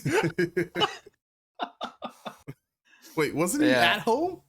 Still didn't make it home. Barry didn't make it into his room Kicked his last ass night. straight out the house, dude. Straight through the window. Yeah, she put me through a wall. Jeez. But yeah, I mean, I want it to mean something. Like, I'm not in the military. I don't have any plans to anymore. So it's not like I can't get anything military wise. I just want it to be like of some significance if I do ever get one. Makes sense. I'm with that. I'm not a big off the wall flash person. Like, I like to ask people, like, so what's that for or why? When they go, man, I was in Daytona and I just wanted a tattoo. Yeah, I got Okay. drunk one night. I just thought it fit my personality. Oh no, I've gotten a drunk tattoo, but it was Mhm. like drunk with the boys, and all the boys got them because it was fucking hilarious. That's different though. It's not just a solo drunk And- tattoo. I just wanted one. And the a-hole of an artist. So we have this Quest star on our biceps. You know you're gonna have to show us, right? I gotta take the. I'll show you another time. I took mine off. Come on. Mine's a little bit. As soon as I unzip this, there's nothing, bro. Yeah, that's Fine. for the Patreon exclusive. But it's just it's the Quest star, and so me and a buddy got it while we were in South Padre. He'd been wanting to get it, and I was like, dude, I'll get it with you because it was the gym that we all had kind of grown up in, and we're a little bit tipsy. We go into this joint, we show them the logo from the website, the gym's website that he owns, and they draw it up. We're both just sitting there chilling, talking, and I show him mine because I got done first. He goes, "It's wrong." I go, "What?" And I was looking at it in the mirror, right? So it's red and black coloring. You know what the Quest Star is, right? Yeah. Yeah, it's red and black coloring alternating. Well, when I'm looking at it in the mirror, it looks right. Right. But it's not. It's all the red and the black are opposite of where they should be. And he's like, it's wrong. So I got in an argument with the artist. I go, "You know what? Fuck you. I'm getting my lawyer." Well, one of my good friends we were staying at his his dad is the CFO of an insurance company, and it was the owner's condo down on the beach. Right. And he's a lawyer. Ricky is. I go, "Cindy," which is his wife, "Where's Ricky?" He's passed out in the car. He's like super drunk. "I'll be right back. I'm getting my fucking lawyer." "Ricky, wake the fuck up. I need a lawyer." He's like, "Leave me the fuck alone. I'm not dealing with this shit right now." So I've got one that's fucked up, but it's a story, right? Right. Yeah. So I think like my first tattoo, like I didn't start getting tattooed until I think it was 22. I was 21 or 22 at the time. And the significance of this tattoo for me is like I had never been to Boston. So I got sent on a business trip with a buddy of mine because I was a welder at the time. They were like, "Hey, there's some tanks that are fucked up, go with the quality dude," which is also, he used to be a tattoo artist. So we decided, let's go. So we were up there for 4 or 5 days. I'd never been to Boston. Cool as fuck. Dirty, but cool as fuck. So we got to drive through like Little Italy and all that other shit. There's a Boston barber and tattoo shop. Not surprised. Barber and tattoo all in the same fucking building. Like as soon as you walk in, they hand you a beer. They're like, "Chill out." So we chill out. Got my hair cut. Ended up, he was booked out, so I went to another tattoo shop, Seaport Tattoo, Boston. Sponsor. Sponsor, hopefully. I went in there, or I called him. I said, "Hey, you guys got time for another tattoo tonight?" He's like, "Yeah, how big?" I was like, "That's not very big. It's just going on my ankle." He's like, "All right, what is it?" I said, "A daisy." He was like, You sound like a large man." I was like, "Yeah, fucking daisy." Well, my mother, the significance of it is my mother got the same daisy when I think it was probably close to 15 years ago. And she liked it because there was one petal missing off of it. It shows like she's imperfect, but it's her favorite flower. I'm the biggest fucking mama's boy in the world. right. Like, can confirm. My old lady will even tell me, like, I will drop everything, like, if there's something wrong with her. So I got my first tattoo of that daisy with mom and script next to it. So that way, that's what I was telling Barry. I got it so that way all the rest of my tattoos seem insignificant. It's like, "Hey, first tattoo. I was in Boston, got it for you." And then here I am getting Baphomet tattoos and fucking everything else. So, but that was my first tattoo story. I was always big into them, but I never like pulled the trigger on it because my dad was like anti-tattoo, anti-piercing, anti-fucking everything that's semi-fun. But I don't blame him. It was kind of the way that he was raised. Right. It's like I got in so many arguments with him over just getting my ears pierced.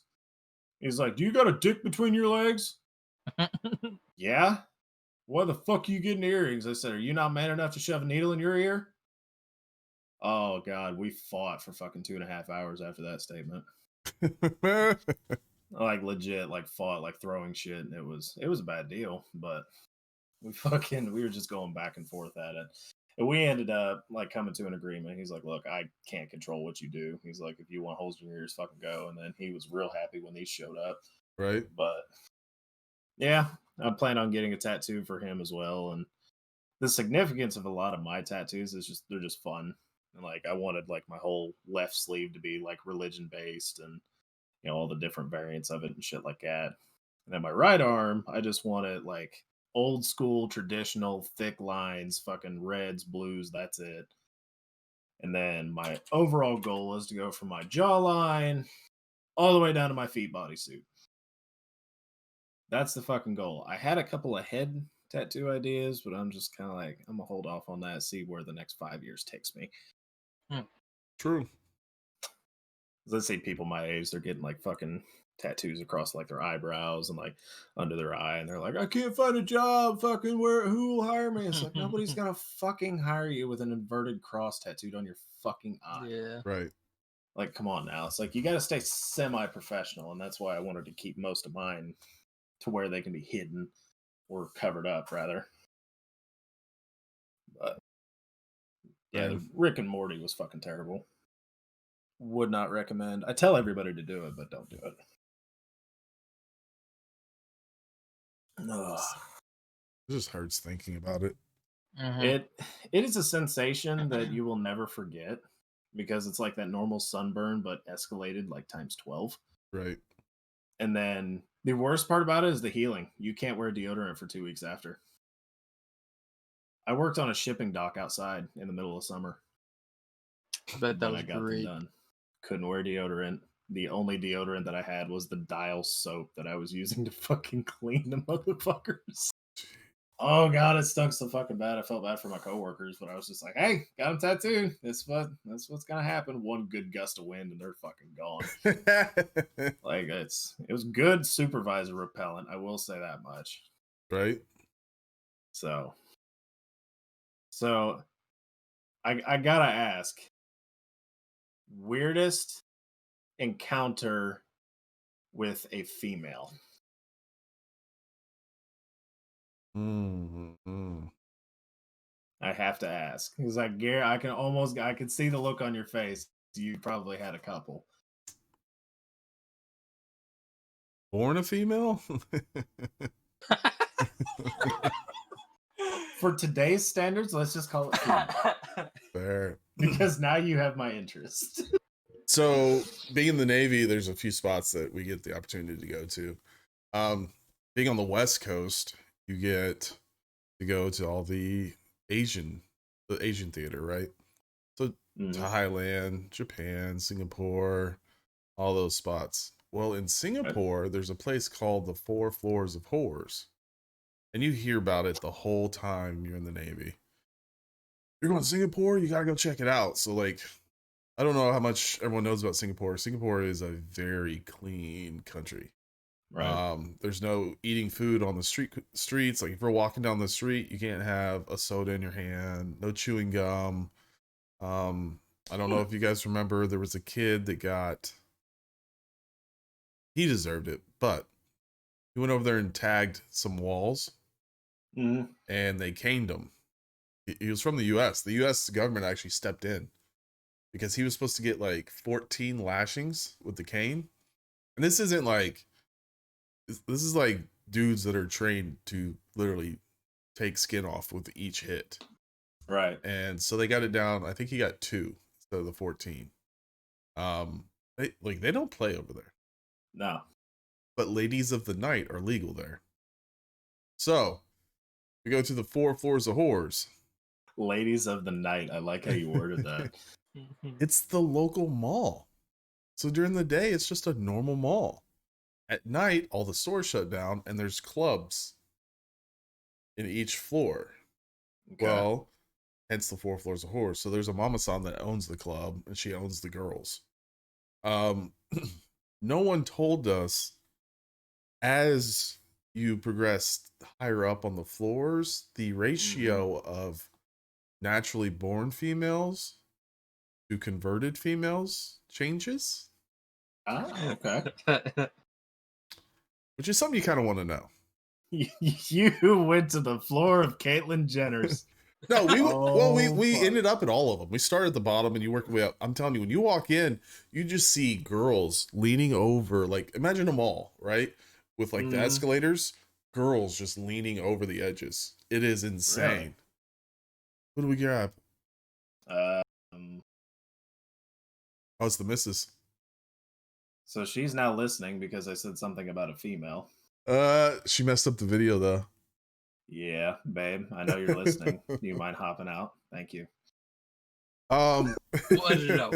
Barry, work on the security on that, please. So here's the thing with that. Everyone who's an administrator, I can't edit perms for. Right. Okay. All right. Go ahead and continue. You're good. We'll figure out the technical side eventually. Yeah. So we started going up and no one told us, right? So as we get to the top, my buddy, I don't want to say his name. His name's Zane. My buddy Zane is, well, I won't say his last name because we call everyone by our last names.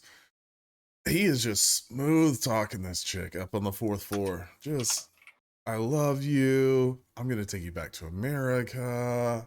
And you're just going at it. And I'm sitting here like this, like just watching this nonsense take place. And I'm looking and I'm like, something's not right with this situation. So I just randomly walk up and just take my hand and just stick it right in between their legs. And I was like, Oh God. Yikes. I look at Zane, I go, she wasn't born that way, bro. And he's like, Dude, it's the dude. because so we leave there. He's like, why'd you do that? That's rude. And I'm like, bro, they were doing it to us. Everyone that you walked into, every club, a girl would walk up and just grab you. And you're like, whoa, calm down. I'm trying to get a beer. There was no place you could go that didn't have bar girls in it. Like, that's the way it is up there. But to take my hand and shove it up a skirt of a girl and just get a handful of man meat was just, it was traumatizing for a bit. It was different. I'd be traumatized. But I will definitely say that's top 10 that I've heard. Be 100% honest with you. don't get me wrong, we had a blast over there, but yeah. I do remember like waking up one morning in our hotel and I'm like looking around, there's like 8. So the hotel room had 4 beds, but it was one of those where like we have the door in the middle, so it's actually 2 hotel rooms, you know what I mean? Yeah. And there's just like 8 people just splattered around and like nakedness everywhere. I was like, what the fuck happened? They're like, your dumbass got drunk, fell asleep, and we had a party. I was like, whatever, dude. As long as the cops didn't get called, I don't care. Mm-hmm. You do one of those like touch your butt. No, it's not greasy. We're good. You just like you go to take a shit and you go to wipe. You're making sure there's no Astroglide on it. You're like, all right, yeah, Right. we're Gucci. It was insane. Oh man, what about you, Barry? What you got? Honestly, I don't have. I spent the whole time thinking I don't really have one. Not Like, even in like I'm- a social environment or like A I don't social know, environment. like I have like a. you sneezed in one's mouth or something. I don't Okay, know. okay. I have I a got a fuck ton of those. I have a core memory of me being. So I was like always the nice kid in school. Right. So anytime I made someone feel bad, I felt bad. So I was in like 4th grade, and this girl, our elementary school. I don't know if y'all know about this. We had it's like if you're we had these cones, these 3 cones on in the middle of our table. It was green, yellow, and red. And if the lunch ladies deemed you being too loud or being too obnoxious or something, they would change the color of the cone and then tell you. So, as a bunch of dumb 4th graders, that was like a very big deal because it would affect our recess. And Okay. so like if you got to a yellow, instead of like 30 minutes recess, you got 15. And if you got to a red, there's no recess. Like you had to go inside and read. So Michon, this girl named Michon, was being very Interesting name. obnoxious when she laughed, and like it got to a point where she was like throwing food for some reason, which made no sense. And she's like single-handedly got our cone turned to yellow, and as a 4th grader, that was very offensive, and I took it very personally. So I leaned over to my friend, well, quote unquote friend. She's not a friend; she was just in my class. Okay. And I was like, we should just tell the teacher it was Michon's fault that our cone got changed. And I whispered it to her ear, obviously, because Michon was sitting across from us. And she looks at me, she's like, no, that's really mean. Why would you do that? And Michon's like, what? What do you say? And to her face, she's like, Jacob said we should tell the teacher it's your fault that the cone got changed. And Michon started crying, and I felt so bad. And I was like, no, I didn't. She's lying. And I mean, it worked because Michon went and admitted to the teacher that it was her fault. But I felt really bad, and it was very awkward the rest of the year until she switched schools. And that's that. It's like the only memory I have from my school childhood. Give it time, you'll make more. Don't worry. Yeah, that's the thing. I'm not like old enough like you boomers. Hey, hey, hey, Boomers, hey. get the fuck out of here. To have memory, to have stories like yo. So okay. I got a couple of them. I think one in particular that sticks out in my head. Sophomore year of high school. Started talking to this chick. I was always kind of like the in-between jock / metalhead. Like I lifted with the jocks and then I went and hung out with like all the scene kids, like emo boys or like whatever the fuck you want to call them nowadays. They're fucking useless now. Anyway, fucking there's this chick that I was talking to at the time, and she was like real deep into like head to toe in black. Like she was dead set on trying to be Marilyn Manson. Always wore the fucking single contact in her eye, like everything else. She was just having a good old ball with it. And, like her and I, we started like I wouldn't say we latched on. She definitely latched on to me, but we started talking, like going back and forth on music and fucking everything else. And about 2 weeks into us like talking and hanging out and shit, she sends me a picture of her arm. Conveniently has my name carved into her arm that she did with a fucking X-Acto knife. My first name on her arm carved. Like she took a picture of it, like there was blood like going everywhere. I was like, what does that say? It's your name. Huh? So I'm sitting here in my infinite wisdom. I'm like, all right, I got 2 roads here. It's like, do I marry this chick or do I get the fuck out? So like I talked to her for like another week after that, and I was just like, oh, I'm really not feeling it. And it really fucks me up to this day because she married a dude with another dude's name carved into her arm. Like it's one of those scars that like none of that cocoa butter shit is gonna take care of it. Like that shit is raised up at least, I would say at least 1/4 of an inch on her arm to this day. Like she dug that shit deep. And like everybody like during that time, like everybody was like really big into like cutting themselves and like everything else. They do like little surface cuts or like whatever. No, she fucking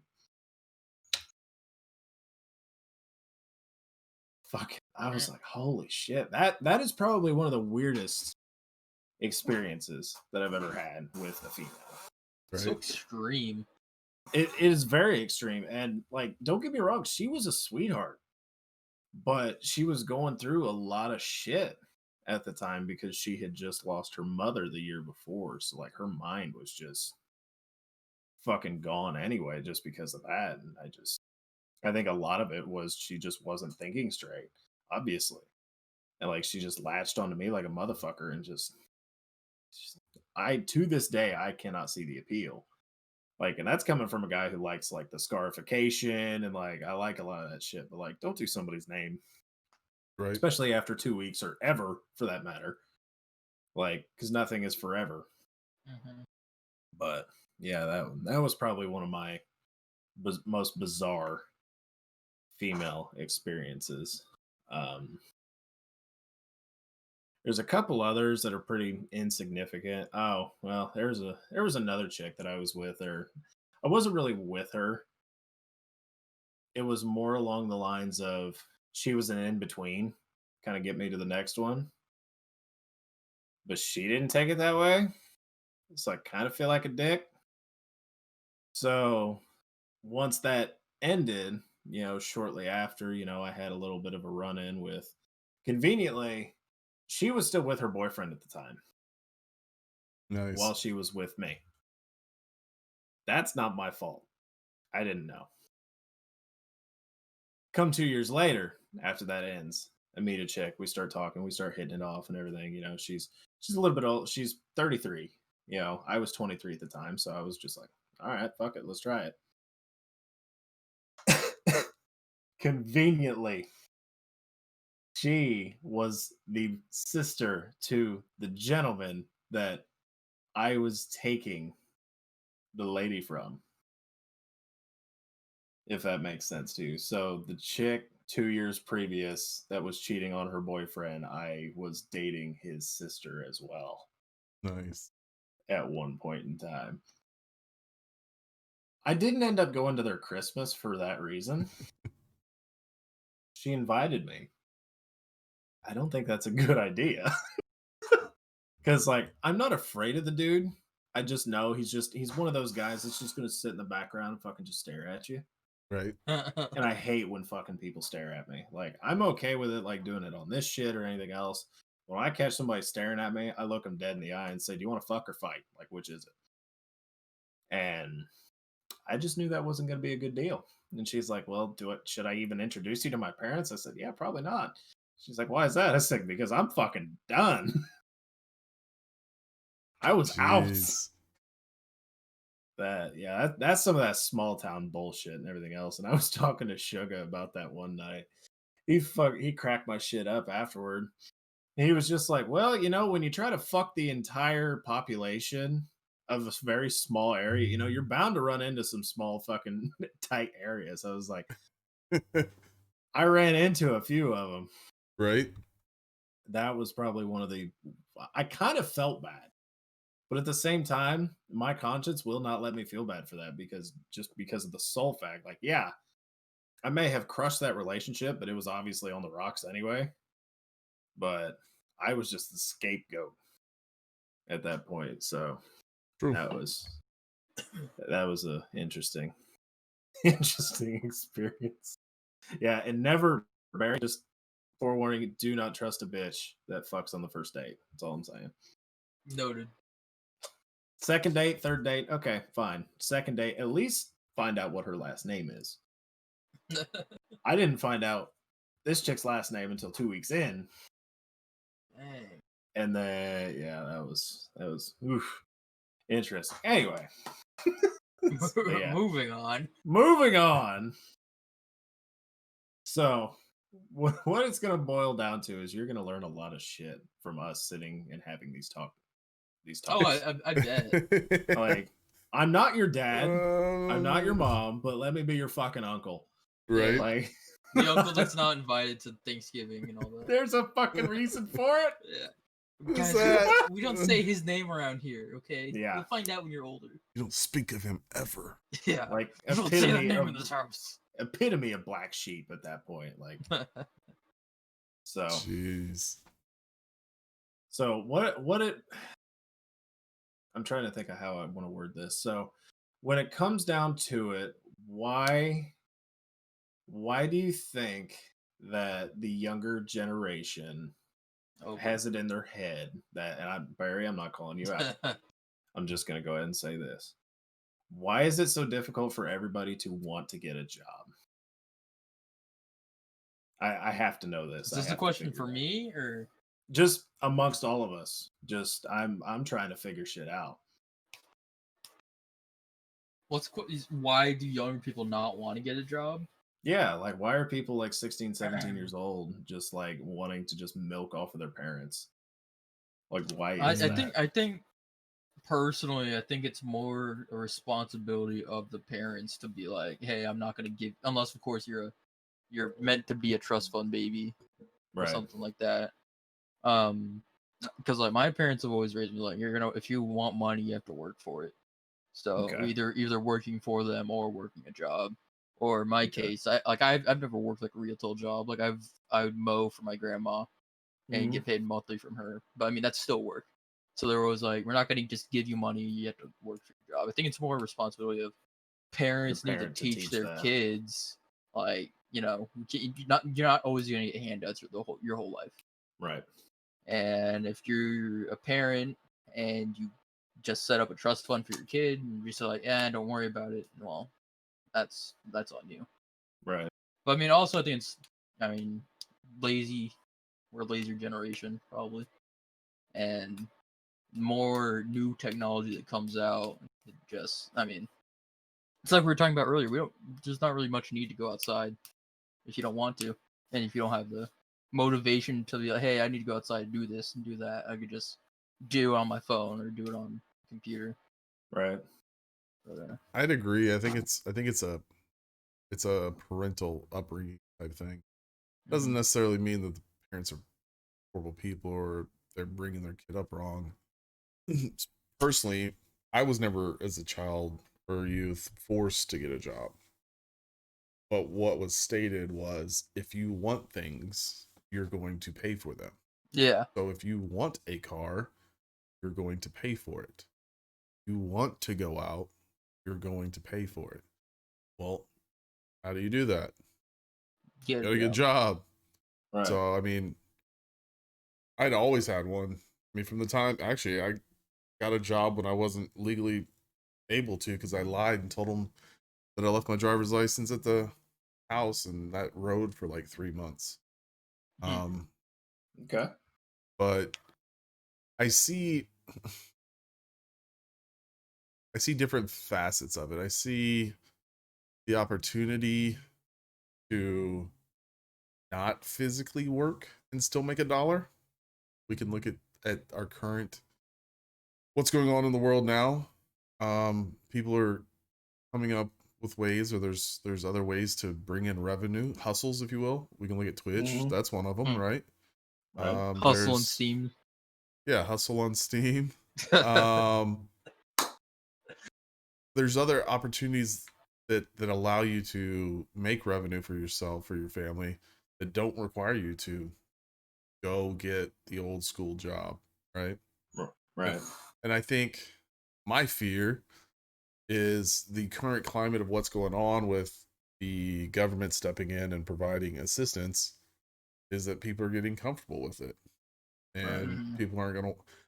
I can speak personally, I'm having a problem or I'm having a concern with some of the folks that I work with being too comfortable with being at home all the time because we were, Right. at home for months. And now it's time to get back to work. And they're like, wait a minute, you were paying me to stay home.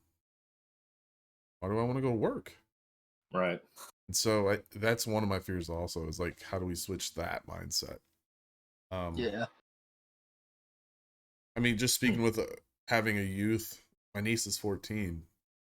Doesn't necessarily not want a job, but she's not jumping to go get one or looking, right? We give her jokes. Mhm. We joke about it with her, like, where are you gonna go work? Starbucks or but it's she's not actively thinking about it, especially now. But still, I at 16, things might change. She might be actively seeking it, but Yeah, I think it really changes also when you when high school hits and it's more of a I'm gonna get my driver's license. I need money if I want to go drive with my friends somewhere and buy stuff and do stuff with them. I need money to do that. right. So I don't know. I think just as a generation as a whole, we're getting lazier. Which I mean, I don't know.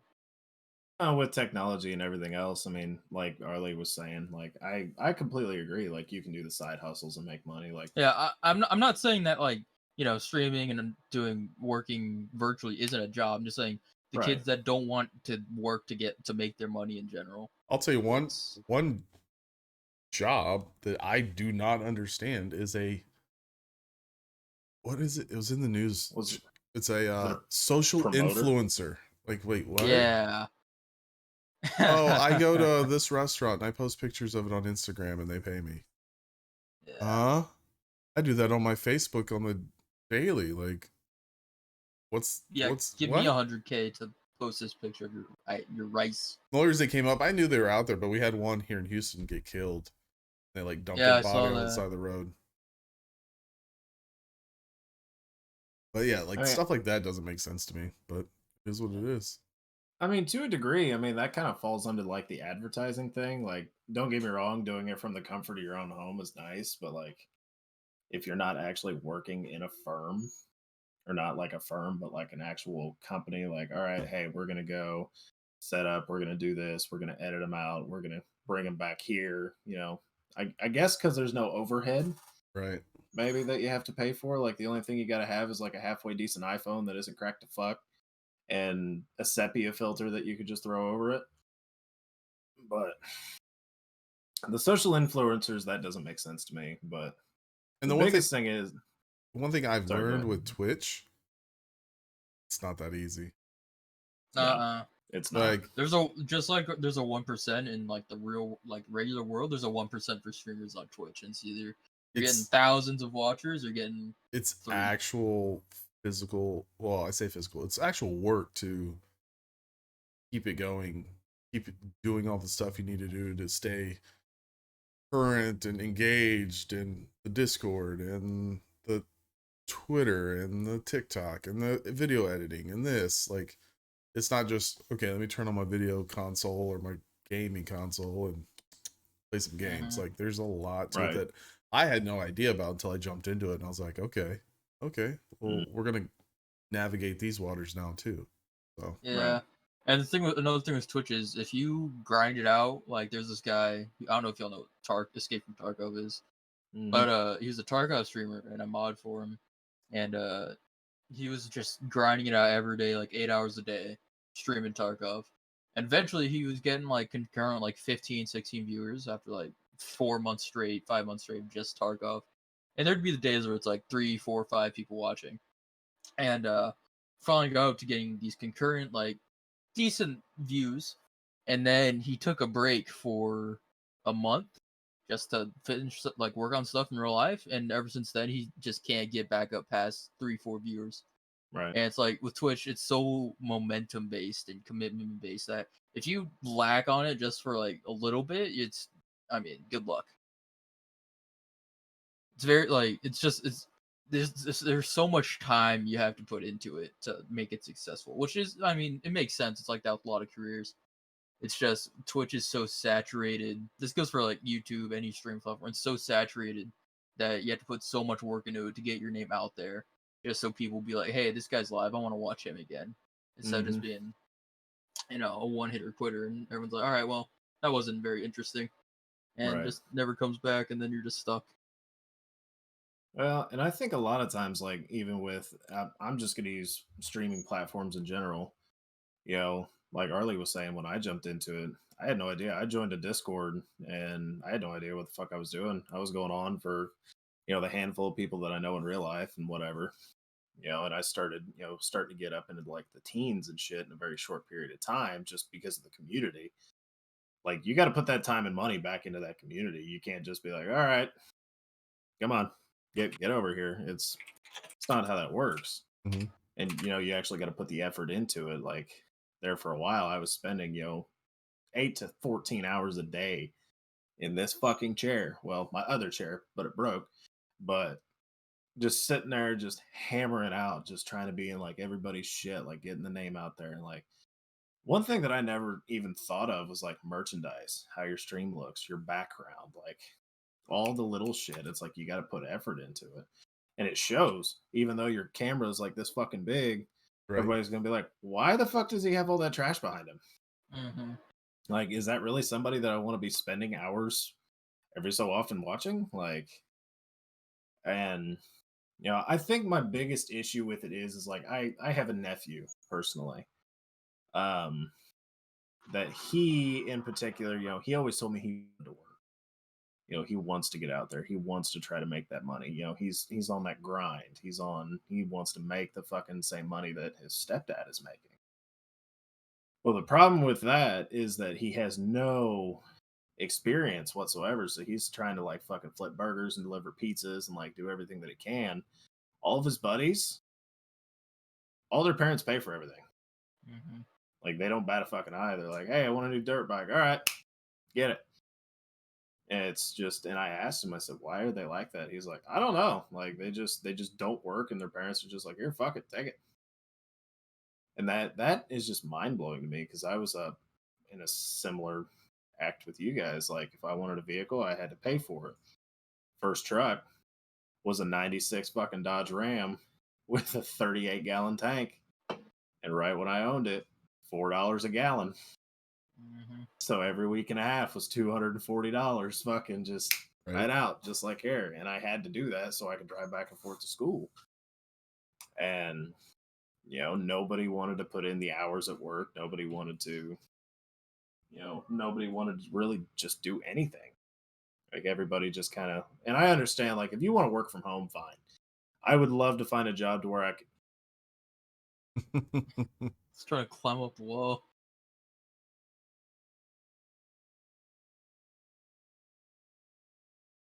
Anywho, I lost my train of thought there, but like working from home, that's completely fine. I would love to work from home. Like if I could find a job where I could sit in front of a computer or a camera or something for 40 to 50 hours a week and make decent enough money so I could stay home with the kids, fine. I'd do it in a heartbeat.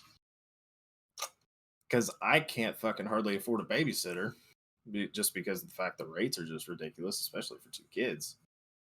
So, I don't see a lot of that, go get a mindset anymore. Like even like the class that I graduated with, 70% of them are just content working at stores like fucking Shoe Sensation Uh-huh. and shit like that. And they're like, oh yeah, I'm making $8 an hour. I'm doing okay. I have an apartment that I'm living in with 5 other people. It's a 2-bedroom apartment. I crash on the floor sometimes. Occasionally I'll get a couch if so and so isn't there. I'm just like, why? Right. Don't you want to put that effort into something that may, pay off later? And then they're just like, I'm just doing what I can right now. So I'm sitting here thinking to myself, I'm like, I'm always changing shit.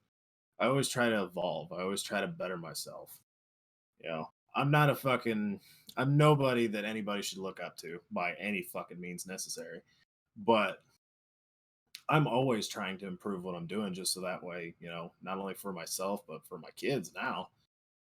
But I just don't see it. I don't see that grinding mindset anymore. And I don't understand it. But again, that's just kind of how I was raised. You got work to eat, and you got to work to drive, you got to work to do everything. Uh-huh.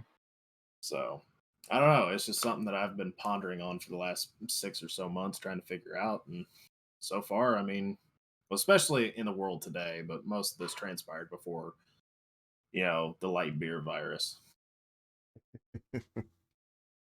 I'd agree. I mean, everybody's like, "Oh, I'm not working fast food. I'm not doing this. I'm not doing that. I'm better. I'm better than that. I can do this." And then those are the same people that got 30,000 followers on Instagram, and you try to have a conversation with them, and it's like talking to our background, talking to a brick fucking wall. It's like you can't get anything out of them. There's no soul there. There's no substance. Right. I don't know. Maybe I'm gay, but that just that's the mindset that I don't understand it. I don't get it. The thing is, I see it also. It's not even. It's a It may not personality even be a thing. generation. It's thing not either. because I've got guys that are on my team. I've got guys that are go-getters that are. I use the word generation very loosely, I should add. I got guys Yeah. that are go-getters that are, my dad's age. I've got guys that are not really excel and they do the bare minimum, if that, at Right. my dad's age. My age, I've got guys. I mean, I've got this. It's funny. I was talking about this week with one of my teammates. I've got the same personalities in each city. So if I take this employee, I've got that exact same person, the way they operate, who they are, the way they think in that city, in that city, in that city. So you just manage the personalities, but it's like, why are you like that? Like, just go to work. Right. Why do you spend so much more time trying to get out of the work than if you just did the work? Mm-hmm. So I don't know. I don't think it's a generational thing. I think it's a personality, individual type thing. That very well could be. And a lot of that, like, no matter how much we try to deny it, the people that were around, they influence who we are. Mm-hmm. My dad's always been, throughout. I didn't really truly meet my dad, like, truly start getting to know him until I was probably 15. Just because, he worked for one of the big 3 automotive manufacturers. So he was in there 7 days a week, 12 hours a day, grinding. My mom couldn't work. She was disabled. So that's what he did. And that's what I saw. And that's what I looked up to. I was like, that's the shit I can respect. Right. Doing what you need to get shit done, And obviously, yeah, he bought, some nice shit and everything else, which you're working fucking 84 hours a week, dude. Come on, spoil yourself a little. Right. But that's always the work ethic that I've had ever since I was younger. And though he may argue with it, but I mean, I've always tried to exhibit that the best of my ability, and I just don't see it a whole lot. Even in, like you were saying, it's not even a generation. But the only reason I use generation as a very loose term is just because the majority of the people that I graduated with, they just don't do it. They're happy making fucking $8 to $9 an hour. They're content. They complain that they're broke all the time, and then Don't that's do just anything it. to fix it. They don't do anything to fix it. It's like me, I went within a year and a half period. I traveled through 4 jobs. I went from making $12 or $10 an hour up to 23 within a year and a half, just trading off jobs. I was getting that experience, trying to be a setup technician and working with hydraulics and doing all the factory rat bullshit. And then I got a job as a welder, and I was making damn good money for the area. But problem is, that was the job that shut down. Me while I was there, I never stayed in one department. I was like, I want to weld, I want to paint, I want to laser cut shit. I want a forklift. Like most of the time, I liked the forklift because everybody left me alone until they needed something, and then boom, I go off and do it. I'm off doing other shit. But a lot of people have never seen a forklift that are close to my age. I'm like, I lived on one for 3 Right. years. And I was just like, don't get me wrong, my ass went numb a lot, but I always was on one. And just, I don't know, just kind of blows my mind a little bit just to see like, oh, I've never seen the inside of a factory, or I've never, I just cut cloth and do this little thing, or Yeah. that's it. That's all they want to do. It's Yeah. like they don't. It's funny you speak of not seeing a forklift. That you said that. One of my customers here in Houston is a big Coke distribution facility. Right. And I went there for a meeting, and they're like, "Hey, stay on the green path." Okay, cool. Well, the guy I was following, he's like, "Nah, come this way." And as we're walking across, there's this giant forklift, automated. They're like, "That's why you stay on the green pathway, because they don't see you. They're gonna keep going." The entire facility is all automated forklifts. Mm-hmm. The entire facility. I was like, that's a lot of fucking money, though. It's actually really cool. That's like Amazon 2.0 right there. Like, that's fucking baller. And they're picking up pallets of drinks that are coming off these bottling lines at crazy speeds. Mm-hmm. That's actually pretty fucking awesome. Like, Go ahead. I was just gonna say, I like the automation. How like we're trying to, like, most people, don't get me wrong, like they're like, oh, they took her jabs and they did this and they just that. It's like they made your job easier from like they made your fucking job easier. Right. Like, anyway, my cat is going fucking straight stupid right now. Like, she's Tokyo drifting around the couch at the moment. That's funny. So I have 5 of them, so they all are fucking, yeah. Anyway, but like the automation just makes your job easier. Like the back problems and everything else that you have spending 40 years on one. Mm-hmm. But I feel like everybody should have to take a fucking forklift class at one point in time. It's my opinion. I mean, I don't know. Forklifts are pretty fucking fun, especially when you get to learn about them. It's like you find where the governors are at, then you shut them off. You're sitting there doing burnouts in the fucking employee parking lot. It gets entertaining. But I mean, I say this not ever having worked a forklift, but I feel like I wouldn't mind working a forklift every day. I just feel like that'd be entertaining, just driving a forklift around. I don't know. It got to the point to where I could take change and throw it on a concrete floor, and I would set my forks on top of it, and I would flip it up into the air and catch it on the fork. Like it, I got pretty damn good at it there for a little while. And most of that, I will say, I did fuck around a bit at work, but that was in between jobs. But I got pretty decent at it. I'm not saying that is something that you should shoot for, is to do tricks with a forklift, but just pull like a dude perfect forklift trick shots. Dude, talk to Sugar about some forklift trick shots. Because me and him, we used to work at the same place. So you want to talk about some forklift antics? Like, while we're driving behind each other and everything else, one's going one way, one's going the other, I would lift up the ass end of his forklift while he's driving, while he's sitting there trying to turn, and he'd do the same to me. Or I'm sitting there waiting on a fucking pallet to be done or anything else, and he just come up, just smack the ass end of mine with his, without pop it and retreat and just fucking send it. All the time. But I don't know. It's just, it kind of just blows my mind that a lot of people just don't realize where shit comes from, but they're not willing to figure it out. Right. Yeah. They're just like, fuck that. It's like, you build tanks, cool. Like, I just want to see the finished product. Like, I don't want to. Right. I'd agree. I don't know. Maybe I'm just losing my mind and thinking too much. That's probably what it is, but. Stop being a boomer. Yeah. Yeah, I can't help it. I'm a boomer at heart. Can't fucking help that. It's how I was raised, god damn it. But yeah, that the whole automated forklift thing just reminded me. Have y'all ever seen a Silicon Valley show on HBO? There's a scene in there where Jared, their super awkward assistant, gets in his old boss's like automated car. And they're like, yeah, we gotta ship this car. And Jared's like, oh, I need to go to the airport. I was like, oh, the car can drop you off. It's automated. And Jared didn't know it was automated, but gets in. He's like, oh, so and such area, please. And the car's like, all right, buckle up. And so this automated car just skips Jared's stop and drives into a storage container. And then the storage container gets put on a ship, and he's like stuck in the trunk. And he's like, "Let me out! I need help!" And everything is automated, so nothing, nobody's there to let him out. Right. So he's like cast away on this in the shipping container.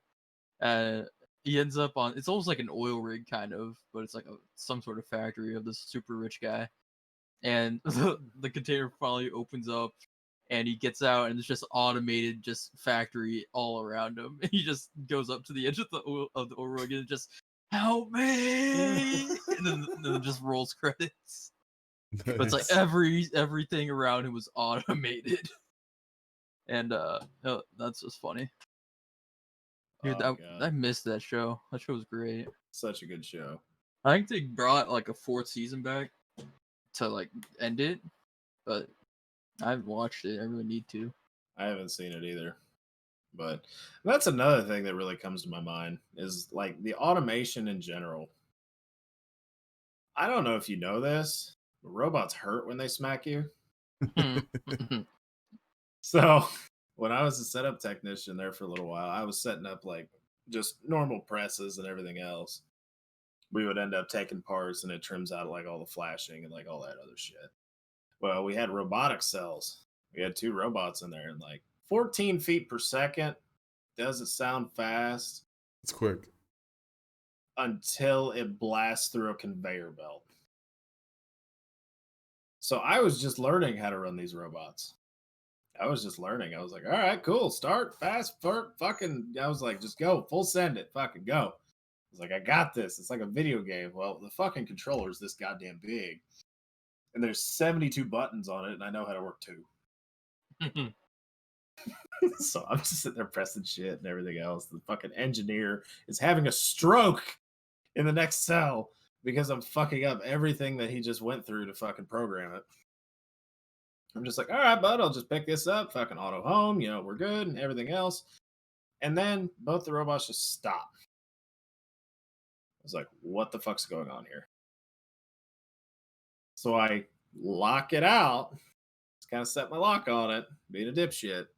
I walk into the cell. Engineer doesn't see me. Fucking robot 2 inches away from me just blasts through a fucking conveyor belt. Just sends it straight through the fucking concrete. Man. I'm just like, I just sat there for a minute. He's like, oh my God, I didn't even see you. I didn't have words. I did not have a single fucking word. I was like, I'm going to go smoke.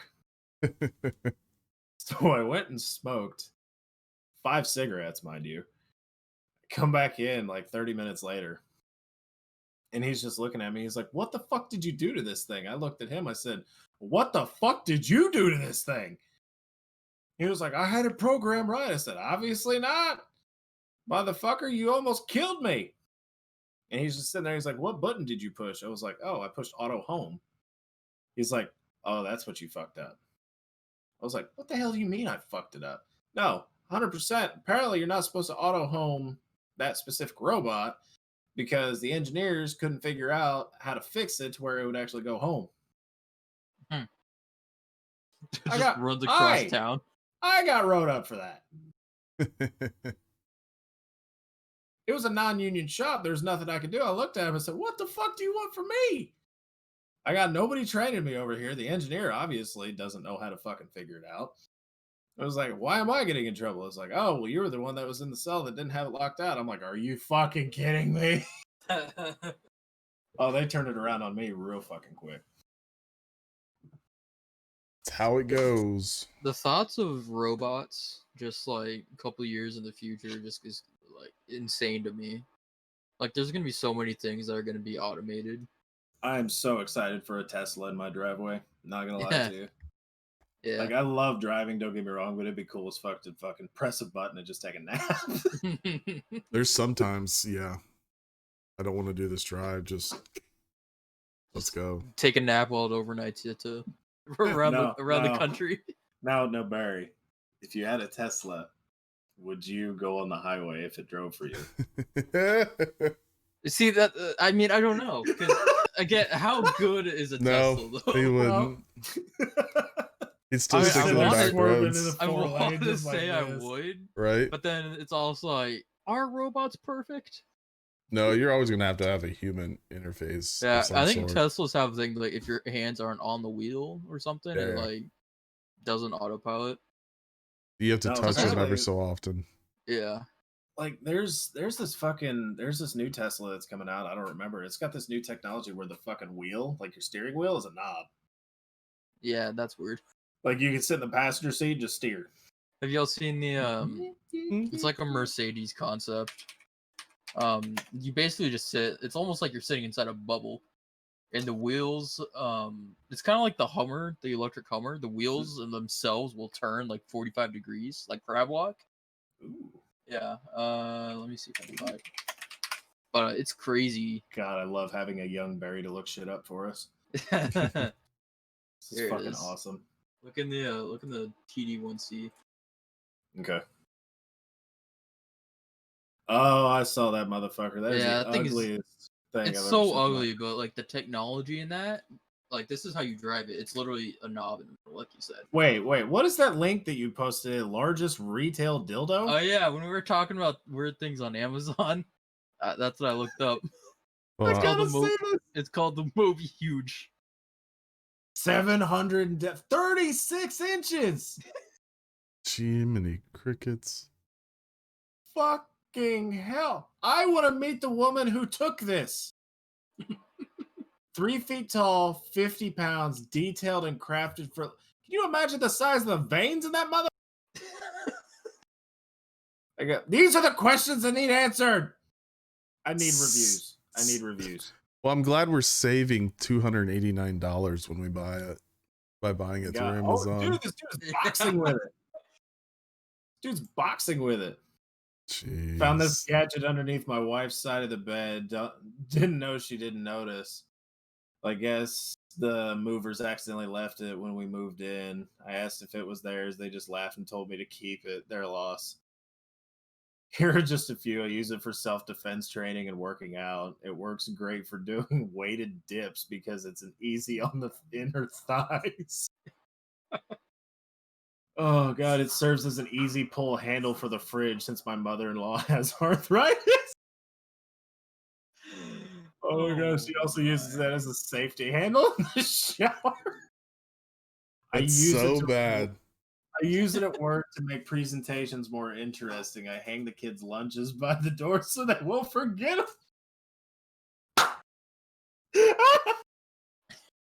Oh god. See, if y'all had like seen I posted that when it was relevant, it would have made so much more sense. Dude, I don't even care if it makes sense. This is fucking hilarious. I have many toys that are 3.5 inches wide that I can get to fit. Bought this hoping it would be another I would use on a regular basis. Boy, was I wrong. The shape makes it almost impossible to use and bend, and it makes it even harder. Wouldn't recommend this toy to anyone. You seriously one-starred it, bitch? That thing is as tall as you. My ass I'm loved it. glad this Oh is what this has God. become. It's just listening to him read off reviews. Dude, there is one fucking review that y'all need to listen to. Like, have you guys ever taken magnesium citrate? Yeah. So have you like had to take like the entire bottle of it to like clean your system out? No. So it's like, Yeah. We So might be thinking of two different magnesiums because I took one to help me sleep. no, the Navy uses it. Recruiters, they'll use it when you're not making weight, and they call it El Diablo because there's a green one and there's a red one.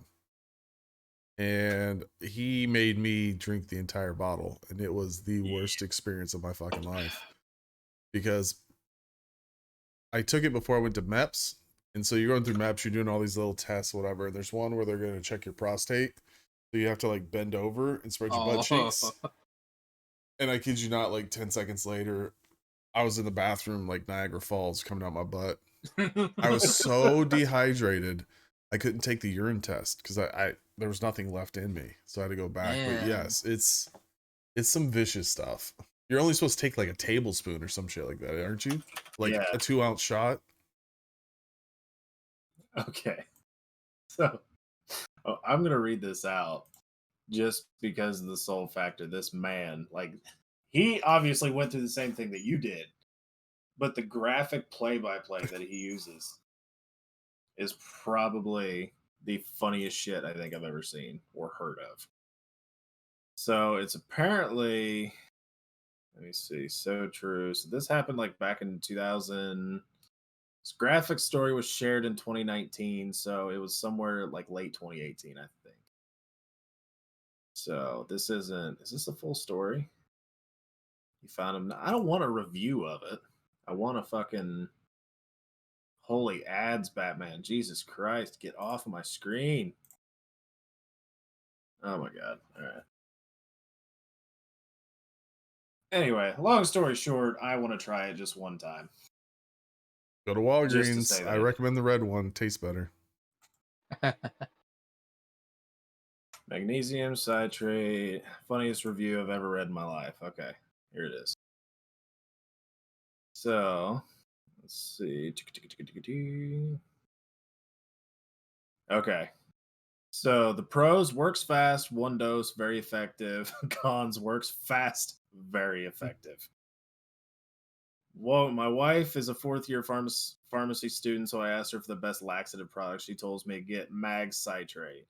I don't like to do things halfway, so I went with her suggestion. Walgreens. Went to Walgreens, found the store brand, was $1.99 for 10 ounces. The instructions say that an adult should take an entire 10 ounces of green liquid, followed by a full glass of water. I made my purchase, and the very helpful pharmacist went home to try out my product. The green machine. I'm not a big medicine person. When I was young, tried to figure out any possible way to not take medicine ever. So I would wash my tongue off with soap and then brush my teeth after. I don't like taking medicine. I opened my bottle of green yuck and chugged it. Not a great taste by any means, but I got it down. Quickly drank not one as recommended on the bottle, but 2 full glasses of water, then started brushing my teeth. I got the urge to burble. Burble? What the fuck does that mean? Before I finished brushing my top molars, I felt a shift in my intestines. Things were starting to flow. Things were starting to churn and burble and twist. Okay, that's what that. Realizing that something was afoot, I began to brush faster. After a few seconds, my toothbrush began to fly, and I started making strange squeaking noises from my nose in an attempt to encourage myself to go faster. Then I threw the toothbrush in the sink, yanked my pants down, and flew ass first across the room to the toilet. Did someone open a fire hydrant? Oh, my sweet Mary. My wife was not kidding when she recommended it was the best on the market. I haven't taken all of them, so I can't say for sure. In less than 5 minutes after I took the bottle, everything I have ever eaten in my whole life had just passed through my intestines. I think I saw Jimmy Hoffa go by. but it keeps flushing to keep room from overflowing. Just so I can't be sure. Okay, that might have been an understatement. It was much worse. Jeez. I'm sure you had that feeling where your body gets strangely warm and tingly and an odd sensation when you really have to go. It's like that for about 10 minutes while I groaned, cramped, and rocketed around the room. This stuff works! Maybe I should have been really constipated before using it. Oh, first rule of magnesium citrate: if you need to go, use it. It just keeps going and going and going. After about 10 minutes of a near constant flow, things began to settle down. I would guess that was because my body was completely empty, basically a burlap sack at that point. Had I eaten anything, I imagine it would have fallen out before it finished. It would be like pouring water into a bucket with no bottom. I didn't actually try to eat anything because I was afraid to leave the toilet. Second rule: if you use it, never venture more than 5 feet. After 5 minutes of excretory inactivity, I felt some more motion in my bowel region. I wasn't feeling good at this point, so I decided enough was enough. I took my anti-diarrheal medicine. From a medical standpoint, that might have been not have been the best idea, but it seemed logical at the time. Fortunately, I'm also doing a great opinions write-off on anti-diarrheal medicine, so I had some handy. Third rule: block off 3 to 4 hours of your date book for personal time. Even after taking it, several hours before I felt sure enough to stray from the immediate area of the bathroom. I did not have to stop back a few times for honorable mentions. Conclusion: if you're really, well, it's not that funny though.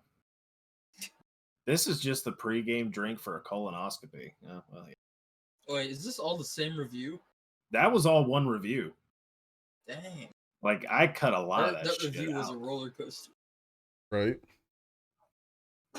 Oh, Another one says he pooped out his soul. Near-death experience. Yeah, this is the one that actually gets into it. So 5 straight minutes of puking and 4 hours of pooping. I passed out on the bathroom floor, only to be awoken by my dog licking me to see if I was dead. I gotta try it. I would love to see what would come out of me. It's not fun. It doesn't sound like it, but I really just want to do it for the experience, so I can say that I've done. just like eat a bunch of spicy food or something, so you have an excuse to need it. I don't know. Like, Spicy food doesn't bother me that bad. What makes you sick? Nothing really. Like, I can stomach just about everything. Same. It's like Eat when just it comes like down. straight rubber. Look, that was a generational thing. I ain't about to start snorting condoms. Like That I never understood that. That was so like, gross. oh, this is how your sinuses work. Snort it up, goes through your throat. Yay! It's like, what goes through your mind to make you like, do you just wake up thinking I want to snort a condom?